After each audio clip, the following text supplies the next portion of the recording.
The fourth book of Moses, called Numbers. Chapter 1.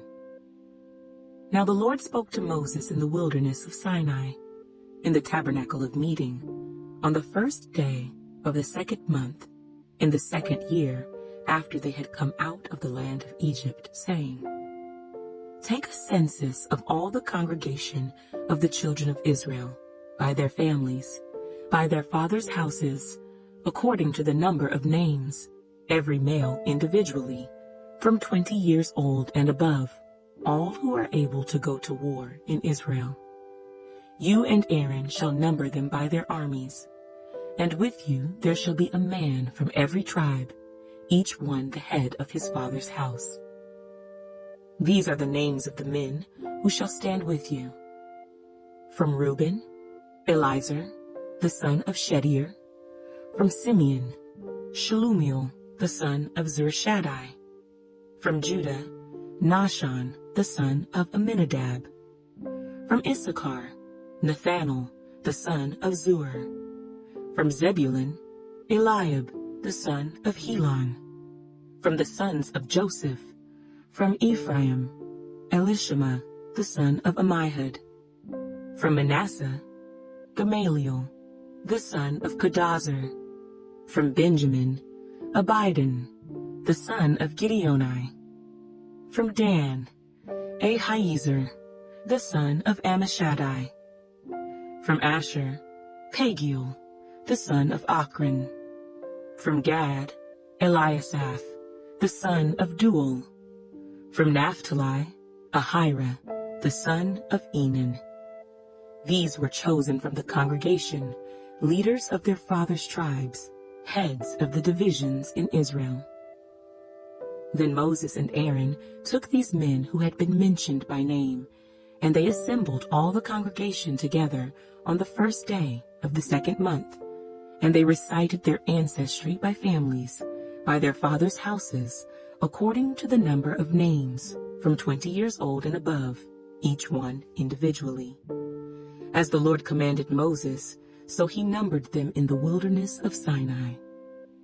Now the children of Reuben, Israel's oldest son, their genealogies by their families, by their father's house, according to the number of names, every male individually, from 20 years old and above, all who were able to go to war.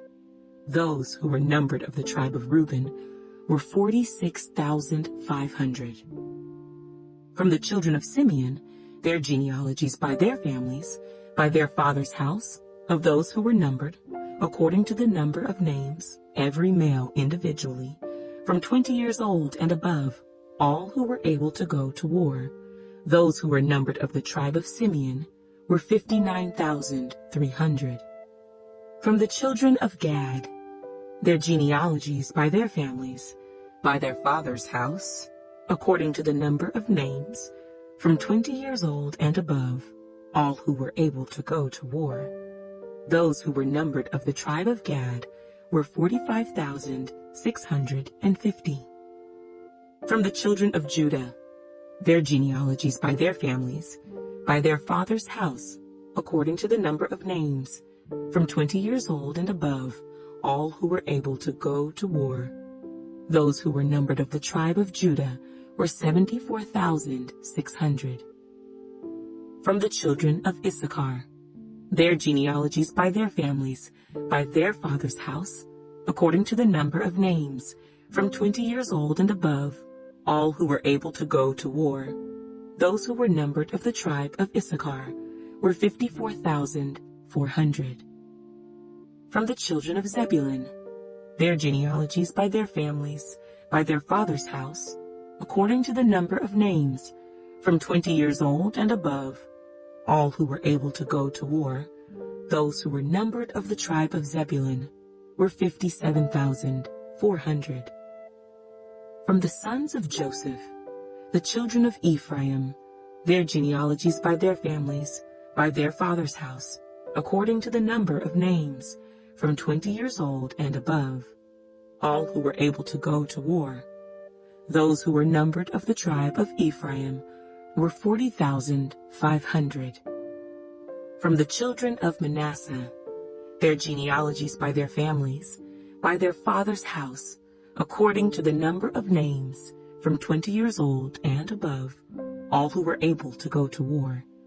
Those who were numbered of the tribe of Manasseh were 32,200.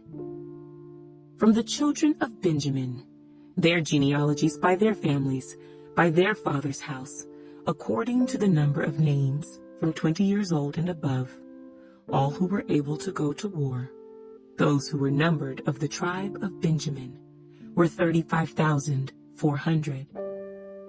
From the children of Dan, their genealogies by their families, by their father's house, according to the number of names, from 20 years old and above, all who were able to go to war. Those who were numbered of the tribe of Dan were 62,700. From the children of Asher, their genealogies by their families, by their father's house, according to the number of names, from 20 years old and above, all who were able to go to war. Those who were numbered of the tribe of Asher were 41,500. From the children of Naphtali, their genealogies by their families, by their father's house, according to the number of names, from 20 years old and above, all who were able to go to war.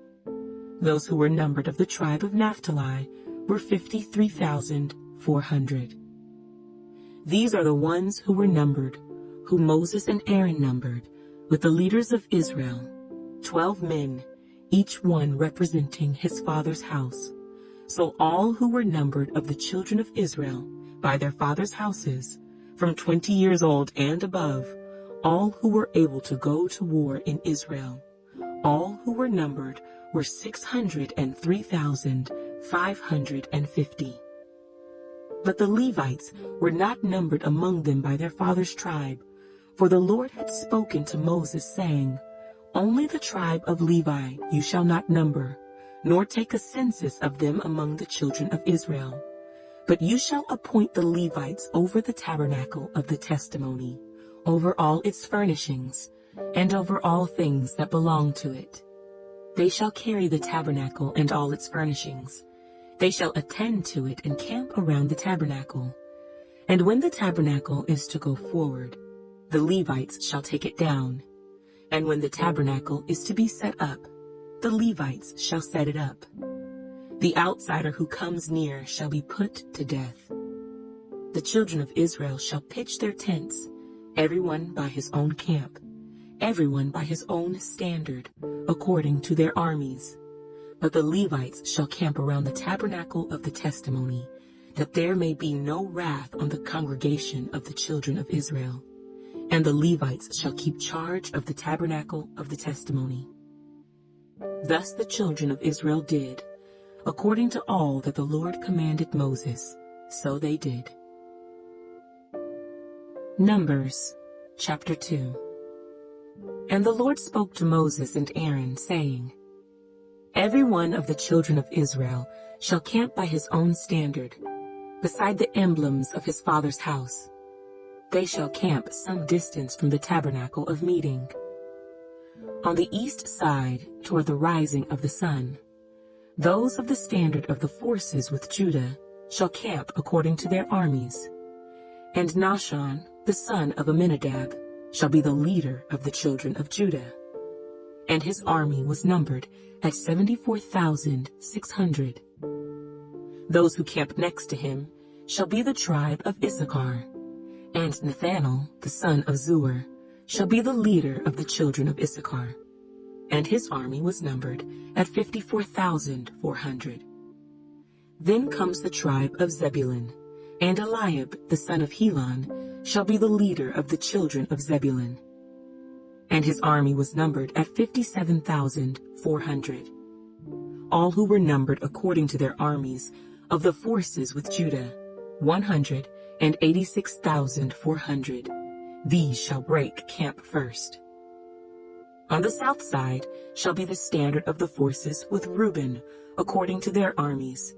And the leader of the children of Reuben shall be Elizur, the son of Shedeur. And his army was numbered at 46,500. 500. Those who camp next to him shall be the tribe of Simeon. And the leader of the children of Simeon shall be Shelumiel, the son of Zurishaddai. And his army was numbered at 59,300. Then comes the tribe of Gad. And the leader of the children of Gad shall be Eliasaph, the son of Reuel. And his army was numbered at 45,650. All who were numbered according to their armies of the forces with Reuben, 151,450. They shall be the second to break camp. And the tabernacle of meeting shall move out with the camp of the Levites in the middle of the camps. As they camp, so they shall move out, everyone in his place, by their standards. On the west side shall be the standard of the forces with Ephraim, according to their armies, and the leader of the children of Ephraim shall be Elishama, the son of Ammihud, and his army was numbered at 40,500. Next to him comes the tribe of Manasseh, and the leader of the children of Manasseh shall be Gamaliel, the son of Pedazur, and his army was numbered at 32,200. Then comes the tribe of Benjamin, and the leader of the children of Benjamin shall be Abidan, the son of Gideoni, and his army was numbered at 35,400. All who were numbered according to their armies of the forces with Ephraim, 108,100. They shall be the third to break camp. The standard of the forces with Dan shall be on the north side, according to their armies, and the leader of the children of Dan shall be Ahiezer, the son of Ammishaddai, and his army was numbered at 62,700. Those who camp next to him shall be the tribe of Asher, and the leader of the children of Asher shall be Pagiel, the son of Ochran, and his army was numbered at 41,500. Then comes the tribe of Naphtali, and the leader of the children of Naphtali shall be Ahira, the son of Enan, and his army was numbered at 53,400. All who were numbered of the forces with Dan, 157,600. They shall break camp last with their standards. These are the ones who were numbered of the children of Israel by their fathers' houses. All who were numbered according to their armies of the forces were 603,550. But the Levites were not numbered among the children of Israel, just as the Lord commanded Moses. Thus the children of Israel did according to all that the Lord commanded Moses. So they camped by their standards, and so they broke camp, each one by his family, according to their fathers' houses. Numbers, chapter 3. Now these are the records of Aaron and Moses, when the Lord spoke with Moses on Mount Sinai. And these are the names of the sons of Aaron: Nadab, the firstborn, and Abihu, Eleazar, and Ithamar. These are the names of the sons of Aaron, the anointed priests, whom he consecrated to minister as priests. Nadab and Abihu had died before the Lord when they offered profane fire before the Lord in the wilderness of Sinai, and they had no children. So Eleazar and Ithamar ministered as priests in the presence of Aaron their father. And the Lord spoke to Moses, saying, Bring the tribe of Levi near, and present them before Aaron the priest, that they may serve him. And they shall attend to his needs and the needs of the whole congregation before the tabernacle of meeting, to do the work of the tabernacle. Also, they shall attend to all the furnishings of the tabernacle of meeting, and to the needs of the children of Israel, to do the work of the tabernacle. And you shall give the Levites to Aaron and his sons. They are given entirely to him from among the children of Israel. So you shall appoint Aaron and his sons, and they shall attend to their priesthood. But the outsider who comes near shall be put to death.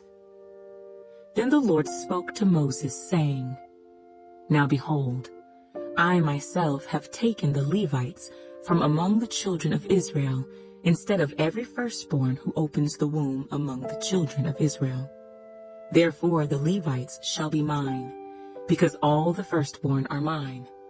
On the day that I struck all the firstborn in the land of Egypt, I sanctified to myself all the firstborn in Israel, both man and beast. They shall be mine. I am the Lord. Then the Lord spoke to Moses in the wilderness of Sinai, saying, Number the children of Levi by their fathers' houses, by their families. You shall number every male from a month old and above. So Moses numbered them according to the word of the Lord, as he was commanded. These were the sons of Levi by their names: Gershon, Kohath, and Merari. And these are the names of the sons of Gershon by their families: Libni and Shimei. And the sons of Kohath by their families: Amram, Izahar, Hebron, and Uzziel. And the sons of Merari by their families: Mahli and Mushi. These are the families of the Levites by their fathers' houses. From Gershon came the family of the Libnites, and the family of the Shimeites. These were the families of the Gershonites, those who were numbered according to the number of all the males from a month old and above. Of those who were numbered there were 7,500. The families of the Gershonites were to camp behind the tabernacle westward, and the leader of the father's house of the Gershonites was Eliasaph, the son of Lael. The duties of the children of Gershon in the tabernacle of meeting included the tabernacle, the tent with its covering, the screen for the door of the tabernacle of meeting, the screen for the door of the court, the hangings of the court which are around the tabernacle and the altar, and their cords, according to all the work relating to them. From Kohath came the family of the Amramites, the family of the Izharites, the family of the Hebronites, and the family of the Uzzielites. These were the families of the Kohathites. According to the number of all the males, from a month old and above, there were 8,600 keeping charge of the sanctuary. The families of the children of Kohath were to camp on the south side of the tabernacle, and the leader of the father's house of the families of the Kohathites was Elizaphan, the son of Uzziel. Their duty included the ark, the table, the lampstand, the altars, the utensils of the sanctuary with which they ministered, the screen, and all the work relating to them. And Eleazar, the son of Aaron the priest, was to be chief over the leaders of the Levites, with oversight of those who kept charge of the sanctuary. From Merari came the family of the Mahlites, and the family of the Mushites. These were the families of Merari. And those who were numbered according to the number of all the males from a month old and above were 6,200. The leader of the father's house of the families of Merari was Zuriel, the son of Abihail. These were to camp on the north side of the tabernacle. And the appointed duty of the children of Merari included the boards of the tabernacle, its bars, its pillars, its sockets, its utensils, all the work relating to them, and the pillars of the court all around, with their sockets, their pegs, and their cords.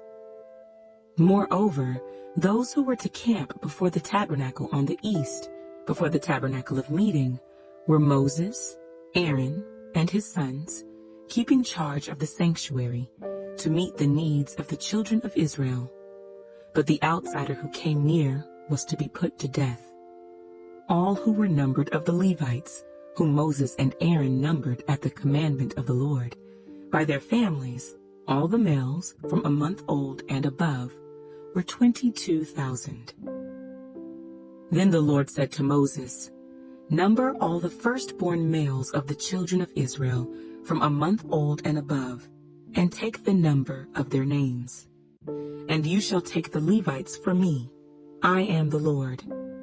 Instead of all the firstborn among the children of Israel, and the livestock of the Levites instead of all the firstborn among the livestock of the children of Israel. So Moses numbered all the firstborn among the children of Israel, as the Lord commanded him. And all the firstborn males, according to the number of names, from a month old and above, of those who were numbered of them, were 22,273. Then the Lord spoke to Moses, saying, Take the Levites instead of all the firstborn among the children of Israel, and the livestock of the Levites instead of their livestock. The Levites shall be mine. I am the Lord. And for the redemption of the 273 of the firstborn of the children of Israel, who are more than the number of the Levites, you shall take 5 shekels for each one individually. You shall take them in the currency of the shekel of the sanctuary, the shekel of 20 gerahs. And you shall give the money, with which the excess number of them is redeemed, to Aaron and his sons. So Moses took the redemption money from those who were over and above those who were redeemed by the Levites. From the firstborn of the children of Israel he took the money, 1,365 shekels, according to the shekel of the sanctuary. And Moses gave their redemption money to Aaron and his sons, according to the word of the Lord, as the Lord commanded Moses. Numbers, chapter 4. Then the Lord spoke to Moses and Aaron, saying, Take a census of the sons of Kohath from among the children of Levi, by their families, by their father's house, from 30 years old and above, even to 50 years old, all who enter the service to do the work in the tabernacle of meeting. This is the service of the sons of Kohath in the tabernacle of meeting, relating to the most holy things. When the camp prepares to journey, Aaron and his sons shall come, and they shall take down the covering veil and cover the ark of the testimony with it. Then they shall put on it a covering of badger skins, and spread over that a cloth entirely of blue, and they shall insert its poles. On the table of showbread they shall spread a blue cloth, and put on it the dishes, the pans, the bowls, and the pitchers for pouring, and the showbread shall be on it. They shall spread over them a scarlet cloth, and cover the same with a covering of badger skins, and they shall insert its poles. And they shall take a blue cloth, and cover the lampstand of the light, with its lamps, its wick trimmers, its trays, and all its oil vessels, with which they service it. Then they shall put it with all its utensils in a covering of badger skins, and put it on a carrying beam. Over the golden altar they shall spread a blue cloth, and cover it with a covering of badger skins, and they shall insert its poles. Then they shall take all the utensils of service with which they minister in the sanctuary, put them in a blue cloth, cover them with a covering of badger skins, and put them on a carrying beam. Also they shall take away the ashes from the altar, and spread a purple cloth over it. They shall put on it all its implements with which they minister there, the fire pans, the forks, the shovels, the basins, and all the utensils of the altar. And they shall spread on it a covering of badger skins, and insert its poles. And when Aaron and his sons have finished covering the sanctuary, and all the furnishings of the sanctuary, when the camp is set to go, then the sons of Kohath shall come to carry them, but they shall not touch any holy thing, lest they die. These are the things in the tabernacle of meeting which the sons of Kohath are to carry. The appointed duty of Eleazar, the son of Aaron the priest, is the oil for the light, the sweet incense, the daily grain offering, the anointing oil, the oversight of all the tabernacle, of all that is in it, with the sanctuary and its furnishings. Then the Lord spoke to Moses and Aaron, saying, Do not cut off the tribe of the families of the Kohathites from among the Levites, but do this in regard to them, that they may live and not die when they approach the most holy things.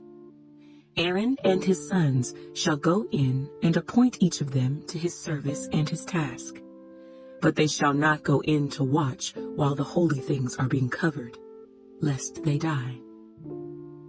Then the Lord spoke to Moses, saying, Also take a census of the sons of Gershon by their father's house, by their families.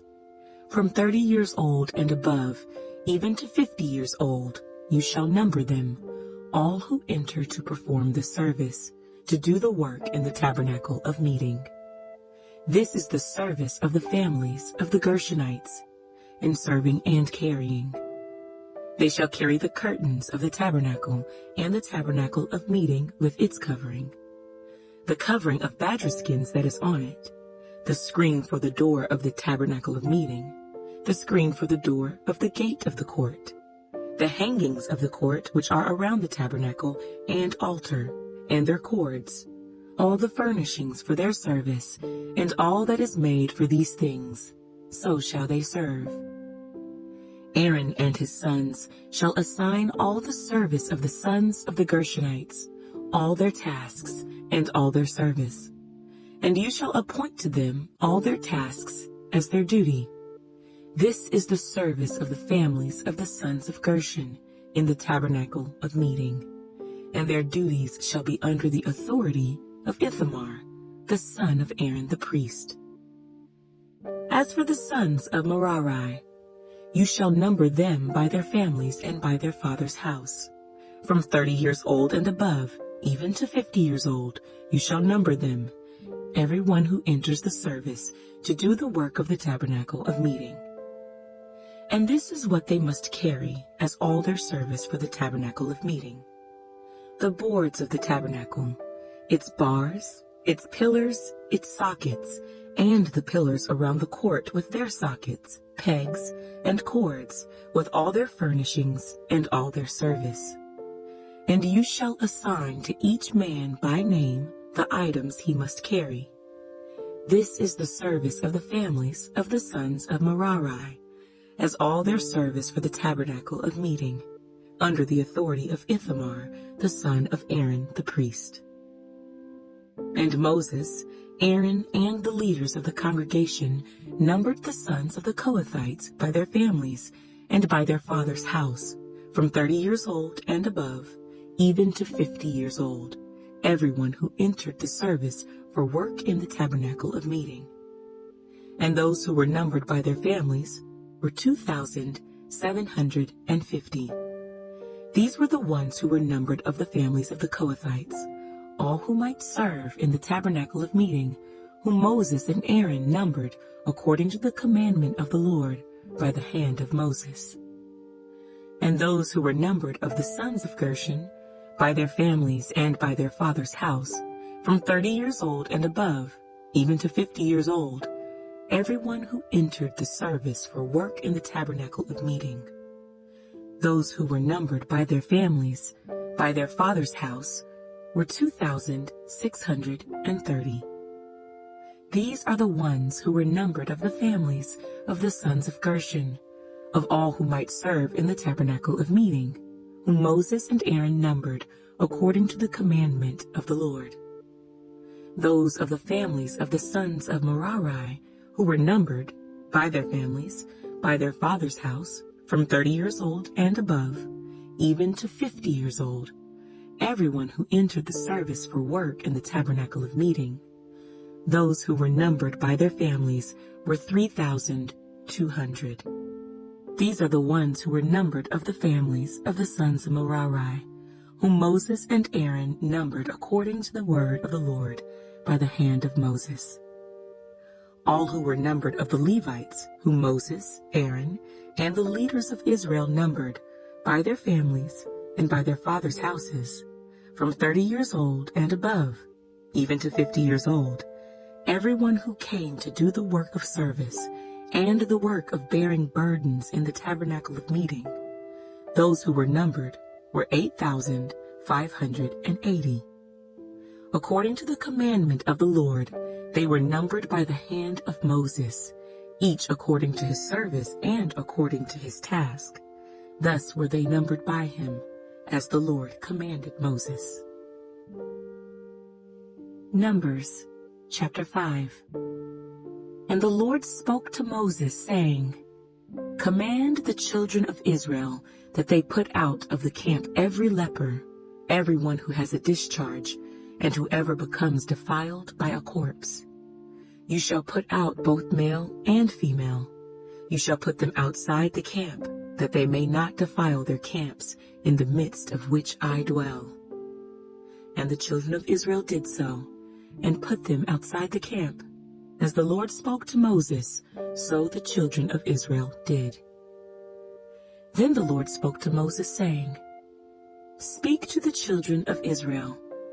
When a man or woman commits any sin that men commit in unfaithfulness against the Lord, and that person is guilty, then he shall confess the sin which he has committed. He shall make restitution for his trespass in full, plus 1/5 of it, and give it to the one he has wronged.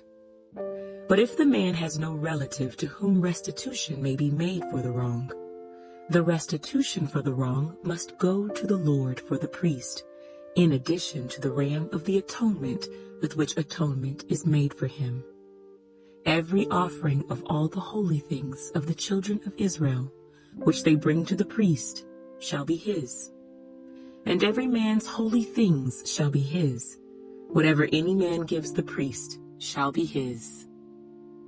And the Lord spoke to Moses, saying, Speak to the children of Israel, and say to them, If any man's wife goes astray and behaves unfaithfully toward him, and a man lies with her carnally, and it is hidden from the eyes of her husband, and it is concealed that she has defiled herself, and there was no witness against her, nor was she caught. If the spirit of jealousy comes upon him, and he becomes jealous of his wife, who has defiled herself, or if the spirit of jealousy comes upon him, and he becomes jealous of his wife, although she has not defiled herself, then the man shall bring his wife to the priest. He shall bring the offering required for her, 1/10 of an ephah of barley meal. He shall pour no oil on it, and put no frankincense on it, because it is a grain offering of jealousy, an offering for remembering, for bringing iniquity to remembrance. And the priest shall bring her near, and set her before the Lord. The priest shall take holy water in an earthen vessel, and take some of the dust that is on the floor of the tabernacle, and put it into the water. Then the priest shall stand the woman before the Lord, uncover the woman's head, and put the offering for remembering in her hands, which is the grain offering of jealousy. And the priest shall have in his hand the bitter water that brings a curse. And the priest shall put her under oath, and say to the woman, If no man has lain with you, and if you have not gone astray to uncleanness while under your husband's authority, be free from this bitter water that brings a curse. But if you have gone astray while under your husband's authority, and if you have defiled yourself, and some man other than your husband has lain with you, then the priest shall put the woman under the oath of the curse, and he shall say to the woman, The Lord make you a curse and an oath among your people, when the Lord makes your thigh rot and your belly swell. And may this water that causes the curse go into your stomach, and make your belly swell and your thigh rot. Then the woman shall say, Amen, so be it. Then the priest shall write these curses in a book, and he shall scrape them off into the bitter water, and he shall make the woman drink the bitter water that brings a curse, and the water that brings the curse shall enter her to become bitter. Then the priest shall take the grain offering of jealousy from the woman's hand, shall wave the offering before the Lord, and bring it to the altar. And the priest shall take a handful of the offering as its memorial portion, burn it on the altar, and afterward make the woman drink the water. When he has made her drink the water, then it shall be, if she has defiled herself and behaved unfaithfully toward her husband, that the water that brings a curse will enter her and become bitter, and her belly will swell, her thigh will rot, and the woman will become a curse among her people. But if the woman has not defiled herself and is clean, then she shall be free and may conceive children. This is the law of jealousy, when a wife, while under her husband's authority, goes astray and defiles herself, or when the spirit of jealousy comes upon a man, and he becomes jealous of his wife, then he shall stand the woman before the Lord, and the priest shall execute all this law upon her. Then the man shall be free from iniquity, but that woman shall bear her guilt. Numbers, chapter 6. Then the Lord spoke to Moses, saying, Speak to the children of Israel, and say to them, When either a man or woman consecrates an offering to take the vow of a Nazirite, to separate himself to the Lord, he shall separate himself from wine and similar drink. He shall drink neither vinegar made from wine, nor vinegar made from similar drink. Neither shall he drink any grape juice, nor eat fresh grapes or raisins. All the days of his separation he shall eat nothing that is produced by the grapevine, from seed to skin. All the days of the vow of his separation no razor shall come upon his head, until the days are fulfilled for which he separated himself to the Lord. He shall be holy. Then he shall let the locks of the hair of his head grow. All the days that he separates himself to the Lord, he shall not go near a dead body. He shall not make himself unclean even for his father or his mother, for his brother or his sister, when they die, because his separation to God is on his head. All the days of his separation he shall be holy to the Lord. And if anyone dies very suddenly beside him, and he defiles his consecrated head, then he shall shave his head on the day of his cleansing. On the 7th day he shall shave it. Then on the 8th day he shall bring 2 turtle doves or 2 young pigeons to the priest, to the door of the tabernacle of meeting. And the priest shall offer one as a sin offering, and the other as a burnt offering, and make atonement for him, because he sinned in regard to the corpse. And he shall sanctify his head that same day. He shall consecrate to the Lord the days of his separation, and bring a male lamb in its first year as a trespass offering. But the former days shall be lost, because his separation was defiled. Now this is the law of the Nazirite. When the days of his separation are fulfilled, he shall be brought to the door of the tabernacle of meeting. And he shall present his offering to the Lord, 1 male lamb in its first year, without blemish, as a burnt offering, 1 ewe lamb in its first year, without blemish, as a sin offering, 1 ram without blemish, as a peace offering, a basket of unleavened bread, cakes of fine flour mixed with oil, unleavened wafers anointed with oil, and their grain offering with their drink offerings. Then the priest shall bring them before the Lord, and offer his sin offering and his burnt offering. And he shall offer the ram as a sacrifice of a peace offering to the Lord, with a basket of unleavened bread. The priest shall also offer its grain offering and its drink offering. Then the Nazirite shall shave his consecrated head at the door of the tabernacle of meeting, and shall take the hair from his consecrated head, and put it on the fire which is under the sacrifice of the peace offering. And the priest shall take the boiled shoulder of the ram, 1 unleavened cake from the basket, and 1 unleavened wafer, and put them upon the hands of the Nazirite after he has shaved his consecrated hair. And the priest shall wave them as a wave offering before the Lord. They are holy for the priest, together with the breast of the wave offering and the thigh of the heave offering. After that, the Nazirite may drink wine. This is the law of the Nazirite, who vows to the Lord the offering for his separation, and besides that, whatever else his hand is able to provide, according to the vow which he takes, so he must do according to the law of his separation. And the Lord spoke to Moses, saying, Speak to Aaron and his sons, saying, This is the way you shall bless the children of Israel. Say to them, The Lord bless you and keep you. The Lord make his face shine upon you and be gracious to you. The Lord lift up his countenance upon you and give you peace. So they shall put my name on the children of Israel, and I will bless them.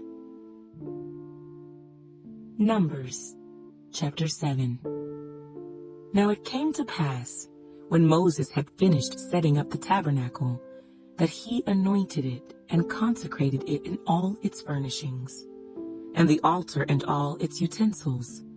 So he anointed them and consecrated them. Then the leaders of Israel, the heads of their fathers' houses, who were the leaders of the tribes, and over those who were numbered, made an offering. And they brought their offering before the Lord, 6 covered carts, and 12 oxen, a cart for every 2 of the leaders, and for each one an ox. And they presented them before the tabernacle. Then the Lord spoke to Moses, saying, Accept these from them, that they may be used in doing the work of the tabernacle of meeting. And you shall give them to the Levites, to every man according to his service. So Moses took the carts and the oxen, and gave them to the Levites. 2 carts and 4 oxen he gave to the sons of Gershon according to their service, and 4 carts and 8 oxen he gave to the sons of Merari according to their service, under the authority of Ithamar, the son of Aaron the priest. But to the sons of Kohath he gave none, because theirs was the service of the holy things which they carried on their shoulders. Now the leaders offered the dedication offering for the altar when it was anointed. So the leaders offered their offering before the altar. For the Lord said to Moses, They shall offer their offering, 1 leader each day, for the dedication of the altar. And the one who offered his offering on the first day was Nahshon, the son of Amminadab, from the tribe of Judah. His offering was 1 silver platter, the weight of which was 130 shekels, and 1 silver bowl of 70 shekels, according to the shekel of the sanctuary, both of them full of fine flour mixed with oil as a grain offering. 1 gold pan of 10 shekels, full of incense. 1 young bull, 1 ram, and 1 male lamb in its first year, as a burnt offering. 1 kid of the goats, as a sin offering. And for the sacrifice of peace offerings, 2 oxen, 5 rams, 5 male goats, and 5 male lambs in their first year. This was the offering of Nahshon, the son of Amminadab. On the second day, Nathanael, the son of Zuar, leader of Issachar, presented an offering. For his offering he offered 1 silver platter, the weight of which was 130 shekels, and 1 silver bowl of 70 shekels, according to the shekel of the sanctuary, both of them full of fine flour mixed with oil as a grain offering. 1 gold pan of 10 shekels full of incense. 1 young bull, 1 ram, and 1 male lamb in its first year, as a burnt offering, 1 kid of the goats as a sin offering, and as the sacrifice of peace offerings, 2 oxen, 5 rams, 5 male goats, and 5 male lambs in their first year. This was the offering of Nathanael, the son of Zuar. On the 3rd day, Eliab, the son of Helon, leader of the children of Zebulun, presented an offering. His offering was 1 silver platter, the weight of which was 130 shekels, and 1 silver bowl of 70 shekels, according to the shekel of the sanctuary, both of them full of fine flour mixed with oil as a grain offering. 1 gold pan of 10 shekels, full of incense, 1 young bull, 1 ram, and 1 male lamb in its first year as a burnt offering, 1 kid of the goats as a sin offering, and for the sacrifice of peace offerings, 2 oxen, 5 rams, 5 male goats, and 5 male lambs in their first year. This was the offering of Eliab, the son of Helon. On the 4th day, Eliezer, the son of Shedeur, leader of the children of Reuben, presented an offering. His offering was 1 silver platter, the weight of which was 130 shekels, and 1 silver bowl of 70 shekels, according to the shekel of the sanctuary, both of them full of fine flour mixed with oil as a grain offering, 1 gold pan of 10 shekels, full of incense, 1 young bull, 1 ram, and 1 male lamb in its first year as a burnt offering, 1 kid of the goats as a sin offering, and as the sacrifice of peace offerings, 2 oxen, 5 rams, 5 male goats, and 5 male lambs in their first year. This was the offering of Eliezer, the son of Shedeur. On the 5th day, Shelumiel, the son of Zurishaddai, leader of the children of Simeon, presented an offering. His offering was 1 silver platter, the weight of which was 130 shekels, and 1 silver bowl of 70 shekels, according to the shekel of the sanctuary, both of them full of fine flour mixed with oil as a grain offering, 1 gold pan of 10 shekels, full of incense, 1 young bull, 1 ram, and 1 male lamb in its first year as a burnt offering, 1 kid of the goats as a sin offering, and as the sacrifice of peace offerings, 2 oxen, 5 rams, 5 male goats, and 5 male lambs in their first year. This was the offering of Shelumiel, the son of Zurishaddai. On the 6th day, Eliasaph, the son of Deuel, leader of the children of Gad, presented an offering. His offering was 1 silver platter, the weight of which was 130 shekels, and 1 silver bowl of 70 shekels, according to the shekel of the sanctuary, both of them full of fine flour mixed with oil as a grain offering, 1 gold pan of 10 shekels full of incense, 1 young bull, 1 ram, and 1 male lamb in its first year as a burnt offering, 1 kid of the goats as a sin offering, and as the sacrifice of peace offerings, 2 oxen, 5 rams, 5 male goats, and 5 male lambs in their first year. This was the offering of Eliasaph, the son of Deuel. On the 7th day, Elishama, the son of Ammihud, leader of the children of Ephraim, presented an offering. His offering was 1 silver platter, the weight of which was 130 shekels, and 1 silver bowl of 70 shekels, according to the shekel of the sanctuary, both of them full of fine flour mixed with oil as a grain offering, 1 gold pan of 10 shekels, full of incense, 1 young bull, 1 ram, and 1 male lamb in its first year, as a burnt offering, 1 kid of the goats as a sin offering, and as the sacrifice of peace offerings, 2 oxen, 5 rams, 5 male goats, and 5 male lambs in their first year. This was the offering of Elishama, the son of Ammihud. On the 8th day, Gamaliel, the son of Pedazur, leader of the children of Manasseh, presented an offering. His offering was 1 silver platter, the weight of which was 130 shekels, and 1 silver bowl of 70 shekels, according to the shekel of the sanctuary, both of them full of fine flour mixed with oil as a grain offering, 1 gold pan of 10 shekels, full of incense, 1 young bull, 1 ram, and 1 male lamb in its first year as a burnt offering, 1 kid of the goats as a sin offering, and as the sacrifice of peace offerings, 2 oxen, 5 rams, 5 male goats, and 5 male lambs in their first year. This was the offering of Gamaliel, the son of Pedazur.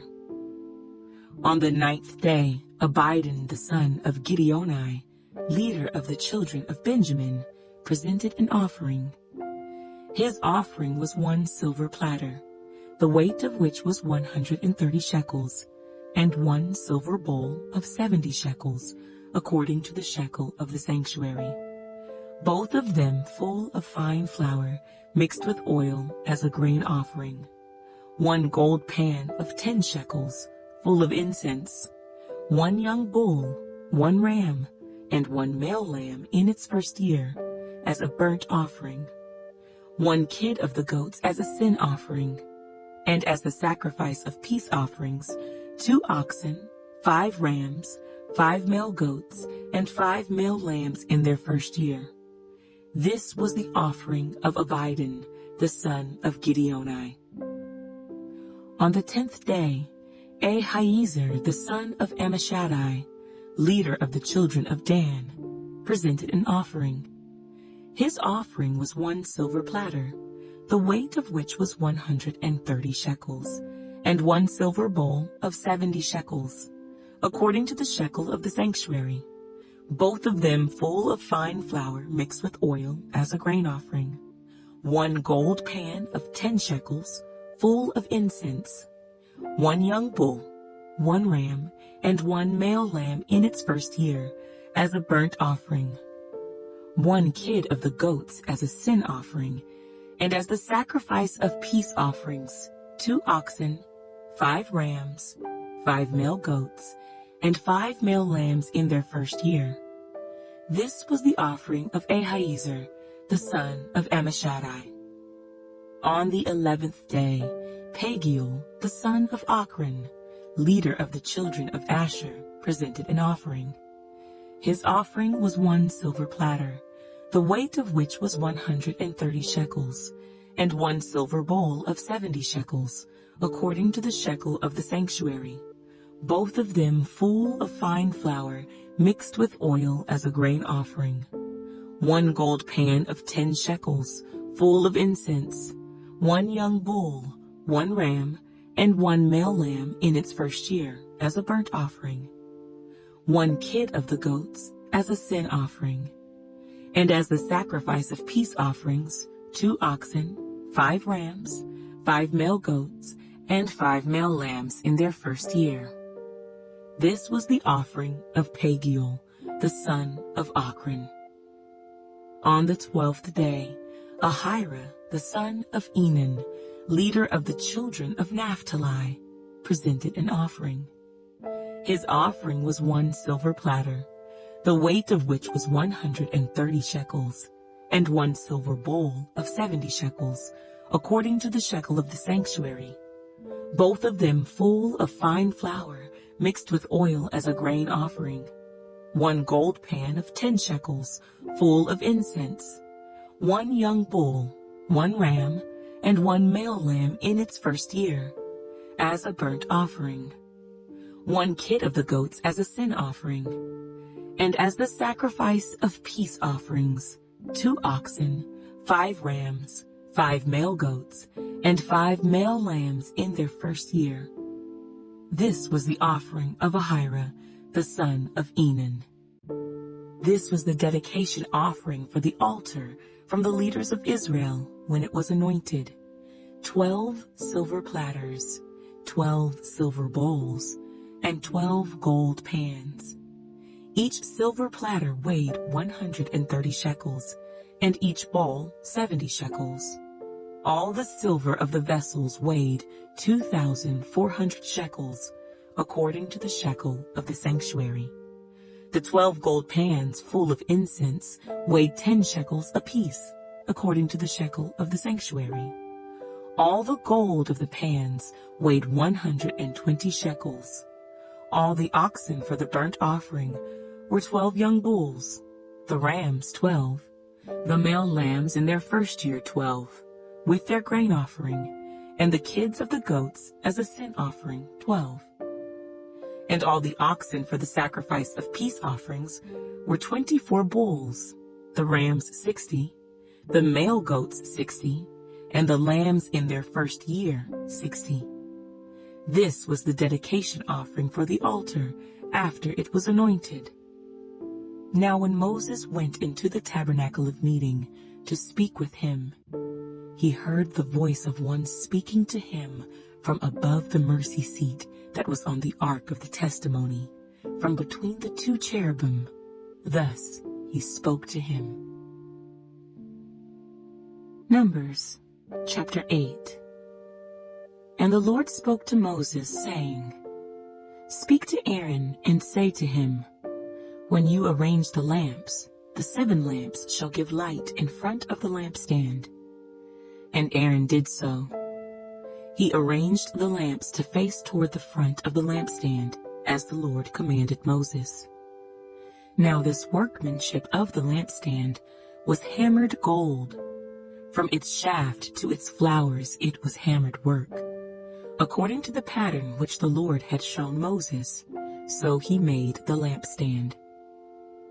Then the Lord spoke to Moses, saying, Take the Levites from among the children of Israel, and cleanse them ceremonially. Thus you shall do to them to cleanse them.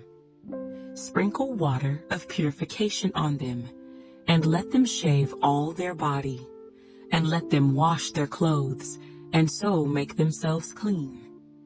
Then let them take a young bull with its grain offering of fine flour mixed with oil, and you shall take another young bull as a sin offering. And you shall bring the Levites before the tabernacle of meeting, and you shall gather together the whole congregation of the children of Israel.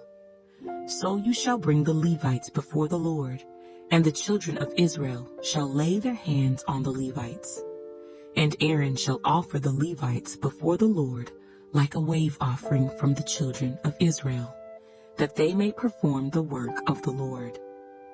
Then the Levites shall lay their hands on the heads of the young bulls, and you shall offer one as a sin offering, and the other as a burnt offering to the Lord, to make atonement for the Levites.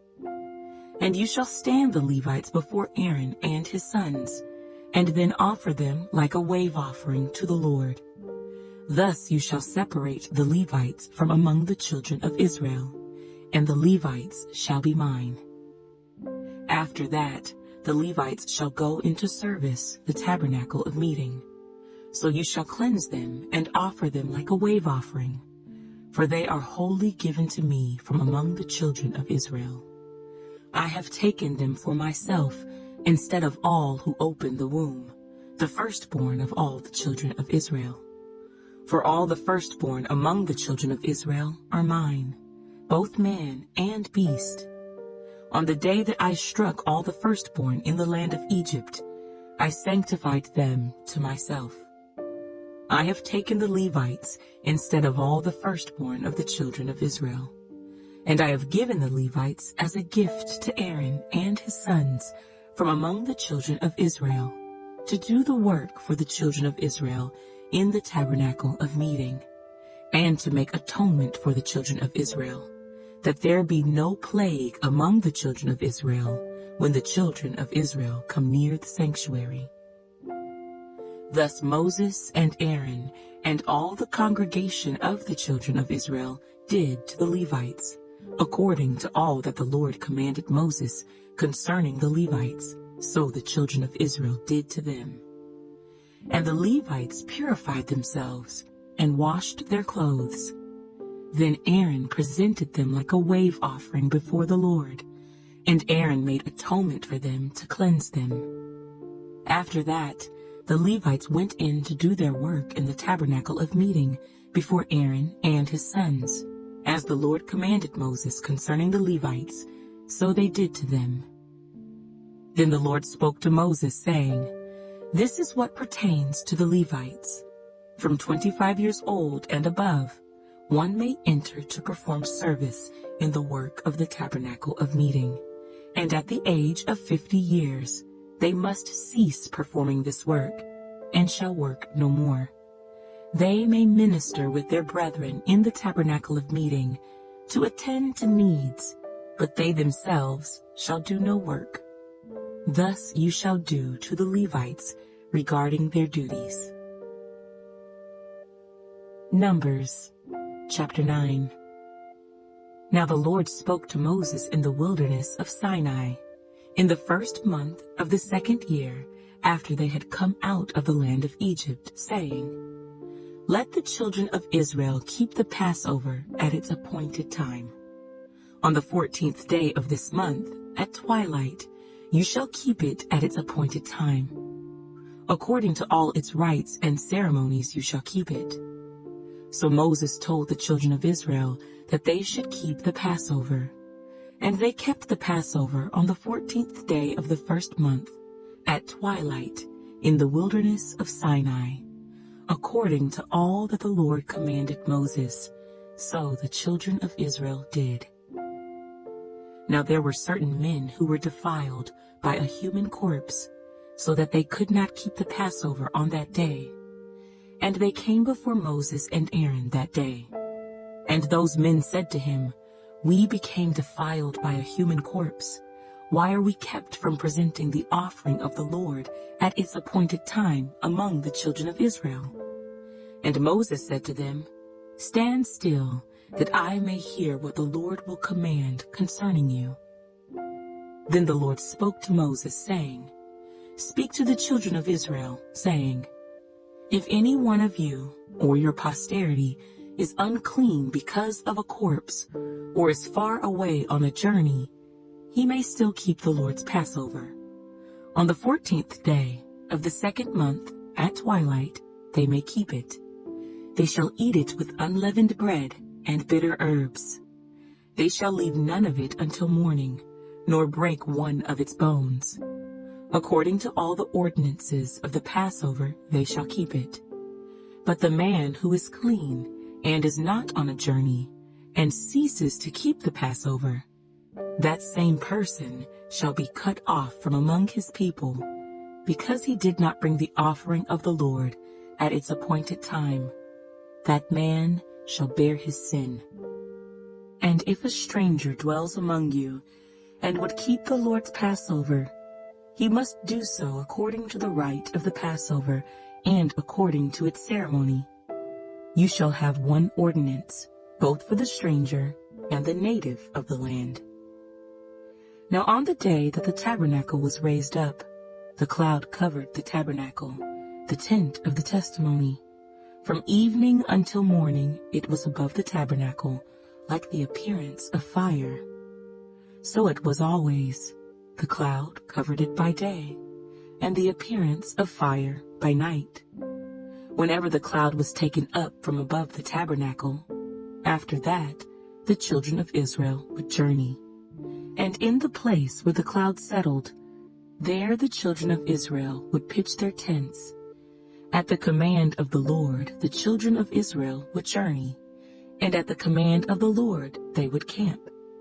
As long as the cloud stayed above the tabernacle, they remained encamped.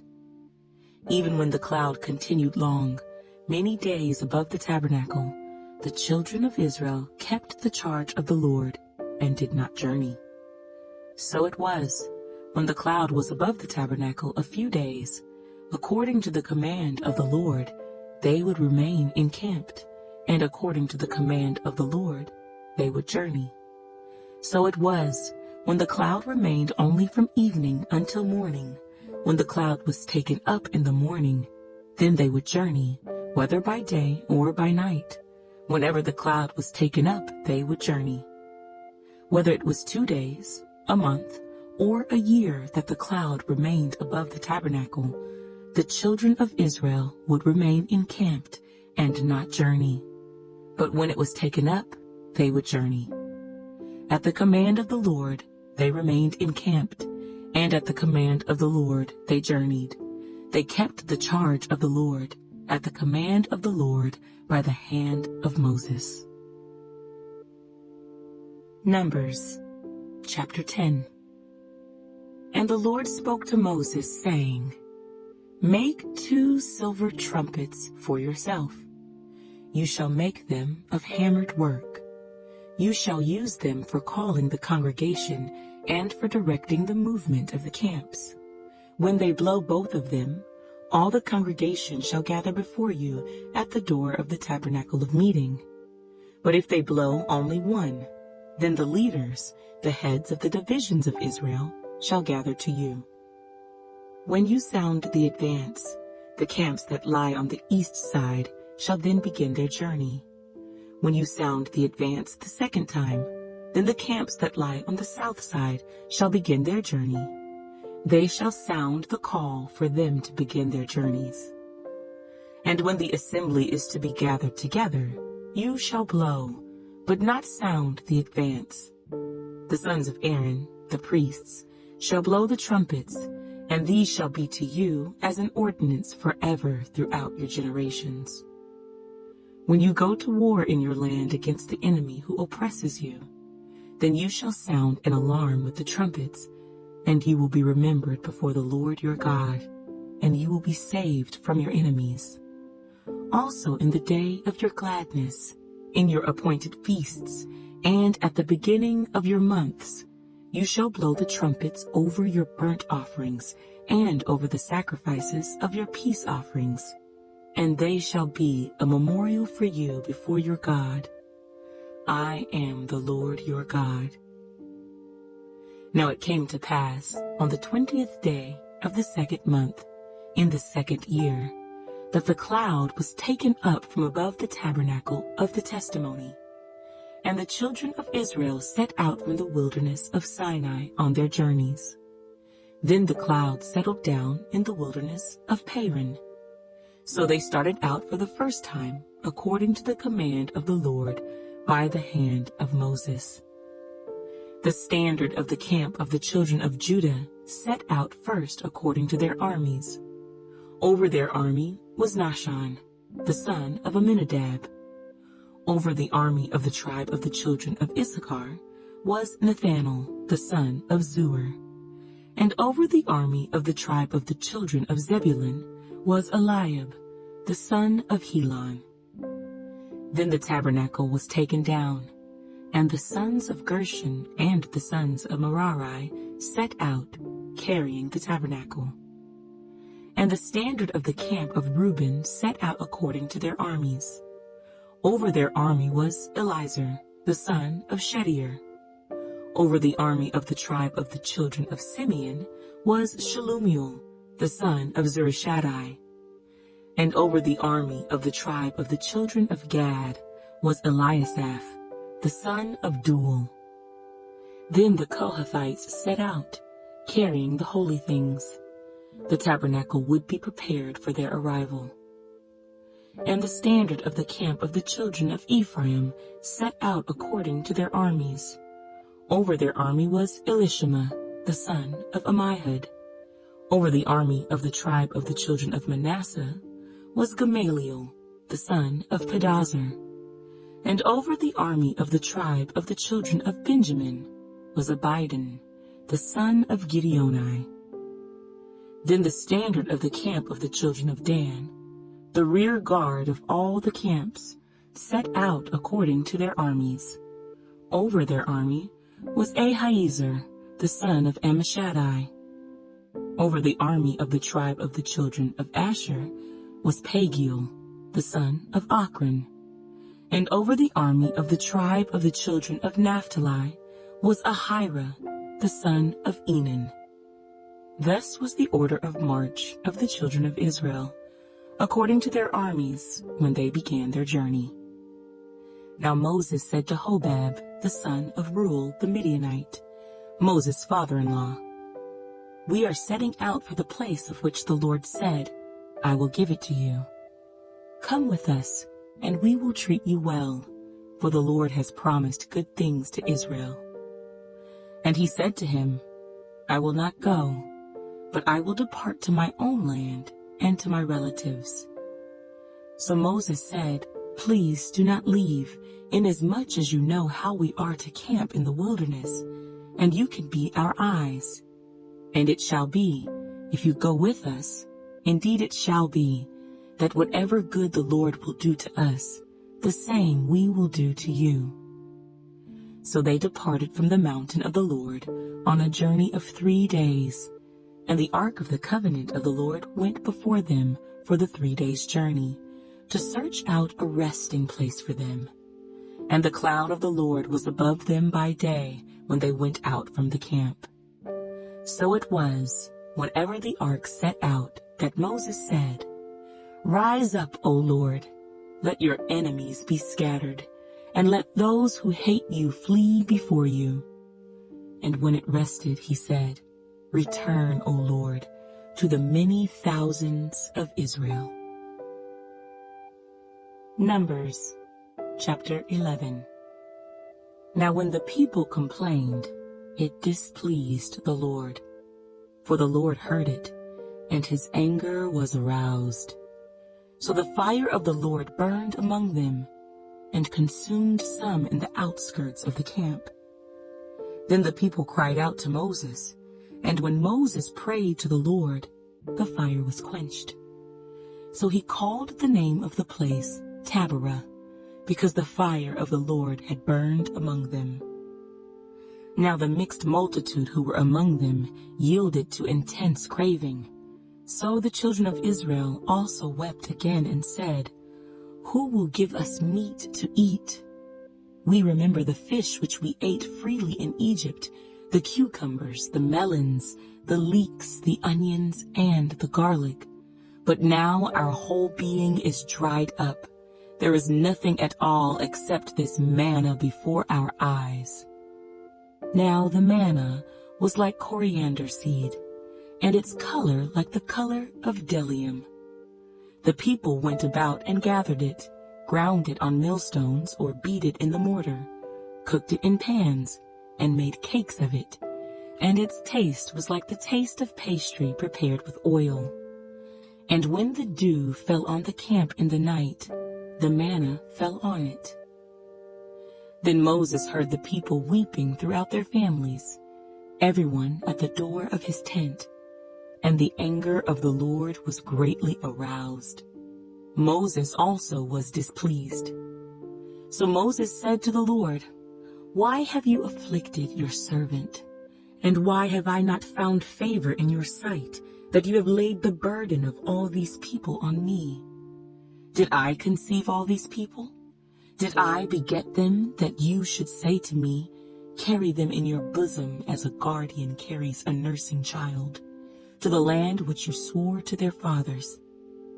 Where am I to get meat to give to all these people? For they weep all over me, saying, 'Give us meat, that we may eat.' I am not able to bear all these people alone, because the burden is too heavy for me. If you treat me like this, please kill me here and now, if I have found favor in your sight, and do not let me see my wretchedness." So the Lord said to Moses, "Gather to me 70 men of the elders of Israel, whom you know to be the elders of the people and officers over them. Bring them to the tabernacle of meeting, that they may stand there with you. Then I will come down and talk with you there. I will take of the Spirit that is upon you, and will put the same upon them, and they shall bear the burden of the people with you, that you may not bear it yourself alone. Then you shall say to the people, 'Consecrate yourselves for tomorrow, and you shall eat meat, for you have wept in the hearing of the Lord, saying, Who will give us meat to eat? for it was well with us in Egypt. Therefore the Lord will give you meat, and you shall eat.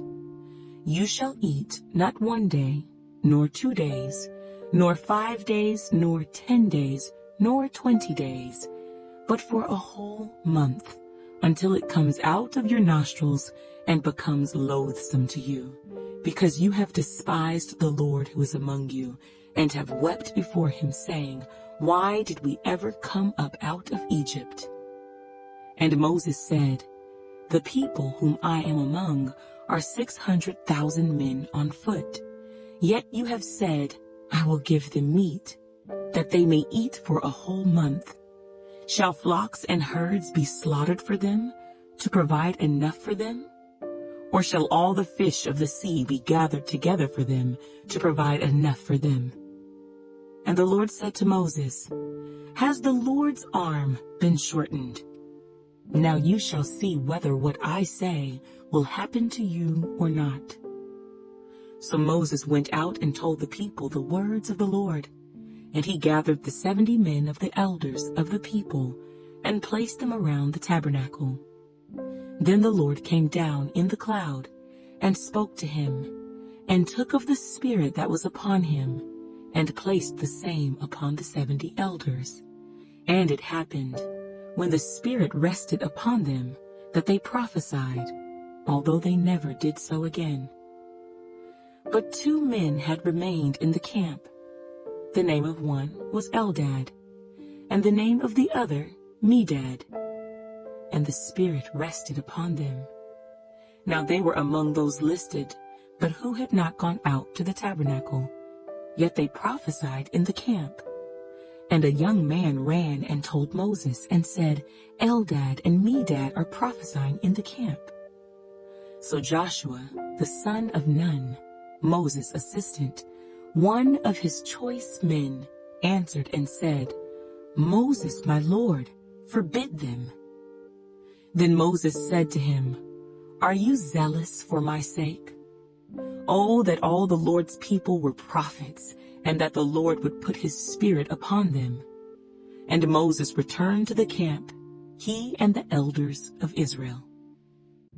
Now a wind went out from the Lord, and it brought quail from the sea, and left them fluttering near the camp, about a day's journey on this side, and about a day's journey on the other side, all around the camp, and about 2 cubits above the surface of the ground. And the people stayed up all that day, all night, and all the next day, and gathered the quail. He who gathered least gathered 10 homers. And they spread them out for themselves all around the camp. But while the meat was still between their teeth, before it was chewed, the wrath of the Lord was aroused against the people. And the Lord struck the people with a very great plague. So he called the name of that place Kibroth-Hattaavah, because there they buried the people who had yielded to craving. From Kibroth-Hattaavah, the people moved to Hazeroth, and camped at Hazeroth. Numbers, chapter 12. Then Miriam and Aaron spoke against Moses because of the Ethiopian woman whom he had married, for he had married an Ethiopian woman. So they said, Has the Lord indeed spoken only through Moses? Has he not spoken through us also? And the Lord heard it. Now the man Moses was very humble, more than all men who were on the face of the earth. Suddenly the Lord said to Moses, Aaron, and Miriam, Come out, you 3, to the tabernacle of meeting. So the 3 came out. Then the Lord came down in the pillar of cloud, and stood in the door of the tabernacle, and called Aaron and Miriam, and they both went forward. Then he said, Hear now my words. If there is a prophet among you, I, the Lord, make myself known to him in a vision. I speak to him in a dream. Not so with my servant Moses. He is faithful in all my house. I speak with him face to face, even plainly, and not in dark sayings. and he sees the form of the Lord. Why then were you not afraid to speak against my servant Moses? So the anger of the Lord was aroused against them, and he departed.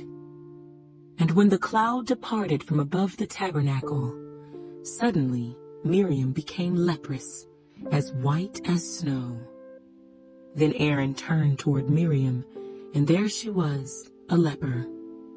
So Aaron said to Moses, "Oh, my Lord, please do not lay this sin on us, in which we have done foolishly and in which we have sinned.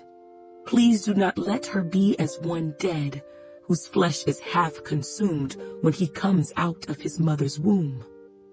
So Moses cried out to the Lord, saying, "Please heal her, O God, I pray."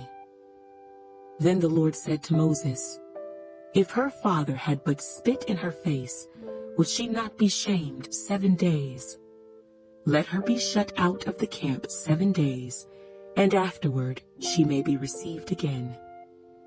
So Miriam was shut out of the camp 7 days, and the people did not journey till Miriam was brought in again. And afterward the people moved from Hazeroth and camped in the wilderness of Paran. Numbers, chapter 13.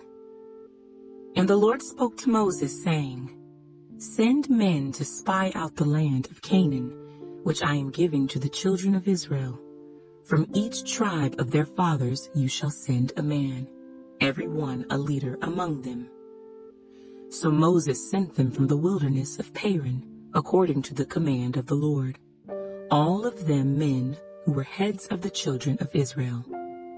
Now these were their names: from the tribe of Reuben, Shammua, the son of Zachar; from the tribe of Simeon, Shaphat, the son of Hori; from the tribe of Judah, Caleb, the son of Jephunneh; from the tribe of Issachar, Igal, the son of Joseph; from the tribe of Ephraim, Hoshea, the son of Nun; from the tribe of Benjamin, Paltai, the son of Raphu; from the tribe of Zebulun, Gadiel, the son of Sodai; from the tribe of Joseph, that is, from the tribe of Manasseh, Gadai, the son of Susai; from the tribe of Dan, Amiel, the son of Gemalli; from the tribe of Asher, Sethur, the son of Michael; from the tribe of Naphtali, Nabai, the son of Vophsi; from the tribe of Gad,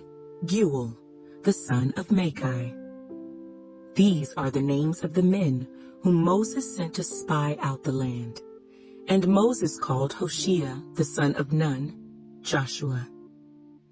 Then Moses sent them to spy out the land of Canaan, and said to them, "Go up this way into the south, and go up to the mountains, and see what the land is like, whether the people who dwell in it are strong or weak, few or many, whether the land they dwell in is good or bad, whether the cities they inhabit are like camps or strongholds, whether the land is rich or poor, and whether there are forests there or not. Be of good courage, and bring some of the fruit of the land." Now the time was the season of the first ripe grapes. So they went up and spied out the land from the wilderness of Zin as far as Rehob, near the entrance of Hamath. And they went up through the south and came to Hebron. Ahiman, Sheshai, and Talmai, the descendants of Anak, were there. Now Hebron was built 7 years before Zoan in Egypt. Then they came to the valley of Eshcol, and there cut down a branch with one cluster of grapes. They carried it between 2 of them on a pole. They also brought some of the pomegranates and figs. The place was called the Valley of Eshcol, because of the cluster which the men of Israel cut down there. And they returned from spying out the land after 40 days. Now they departed and came back to Moses and Aaron and all the congregation of the children of Israel in the wilderness of Paran, at Kadesh. They brought back word to them and to all the congregation, and showed them the fruit of the land. Then they told him and said, "We went to the land where you sent us. It truly flows with milk and honey, and this is its fruit. Nevertheless, the people who dwell in the land are strong. The cities are fortified and very large. Moreover, we saw the descendants of Anak there. The Amalekites dwell in the land of the south. The Hittites, the Jebusites, and the Amorites dwell in the mountains, and the Canaanites dwell by the sea and along the banks of the Jordan." Then Caleb quieted the people before Moses and said, "Let us go up at once and take possession, for we are well able to overcome it." But the men who had gone up with him said, "We are not able to go up against the people, for they are stronger than we." And they gave the children of Israel a bad report of the land which they had spied out, saying, "The land through which we have gone as spies is a land that devours its inhabitants, and all the people whom we saw in it are men of great stature. There we saw the giants. The descendants of Anak came from the giants. And we were like grasshoppers in our own sight, and so we were in their sight." Numbers chapter 14. So all the congregation lifted up their voices and cried, and the people wept that night. And all the children of Israel complained against Moses and Aaron, and the whole congregation said to them, "If only we had died in the land of Egypt, or if only we had died in this wilderness. Why has the Lord brought us to this land to fall by the sword, that our wives and children should become victims? Would it not be better for us to return to Egypt?" So they said to one another, "Let us select a leader and return to Egypt." Then Moses and Aaron fell on their faces before all the assembly of the congregation of the children of Israel. But Joshua, the son of Nun, and Caleb, the son of Jephunneh, who were among those who had spied out the land, tore their clothes, and they spoke to all the congregation of the children of Israel, saying, "The land we passed through to spy out is an exceedingly good land. If the Lord delights in us, then he will bring us into this land and give it to us, a land which flows with milk and honey. Only do not rebel against the Lord, nor fear the people of the land, for they are our bread. Their protection has departed from them, and the Lord is with us. Do not fear them." And all the congregation said to stone them with stones.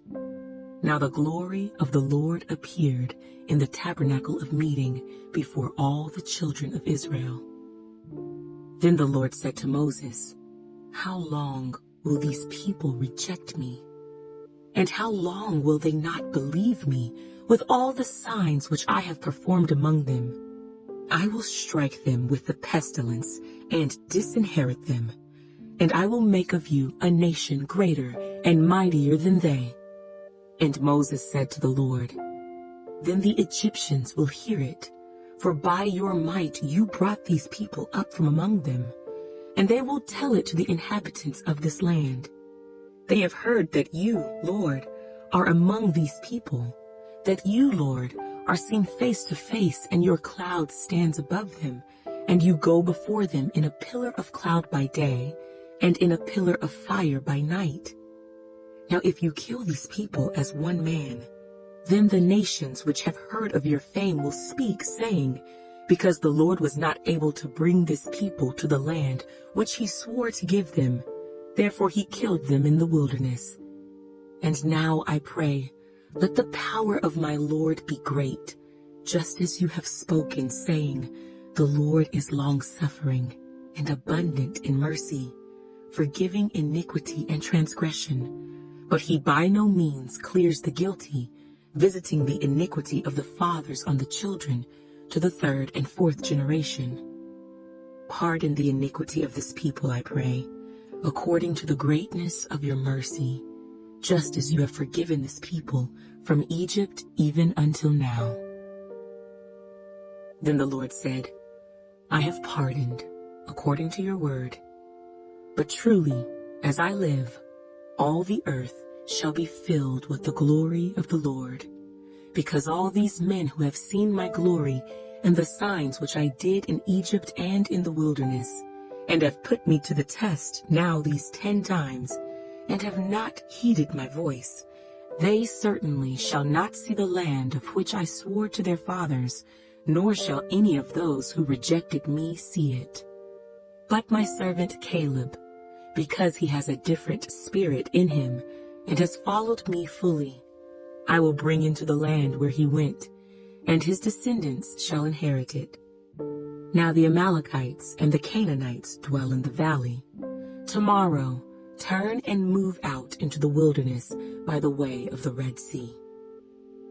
And the Lord spoke to Moses and Aaron, saying, How long shall I bear with this evil congregation who complain against me? I have heard the complaints which the children of Israel make against me. Say to them, As I live, says the Lord, just as you have spoken in my hearing, so I will do to you.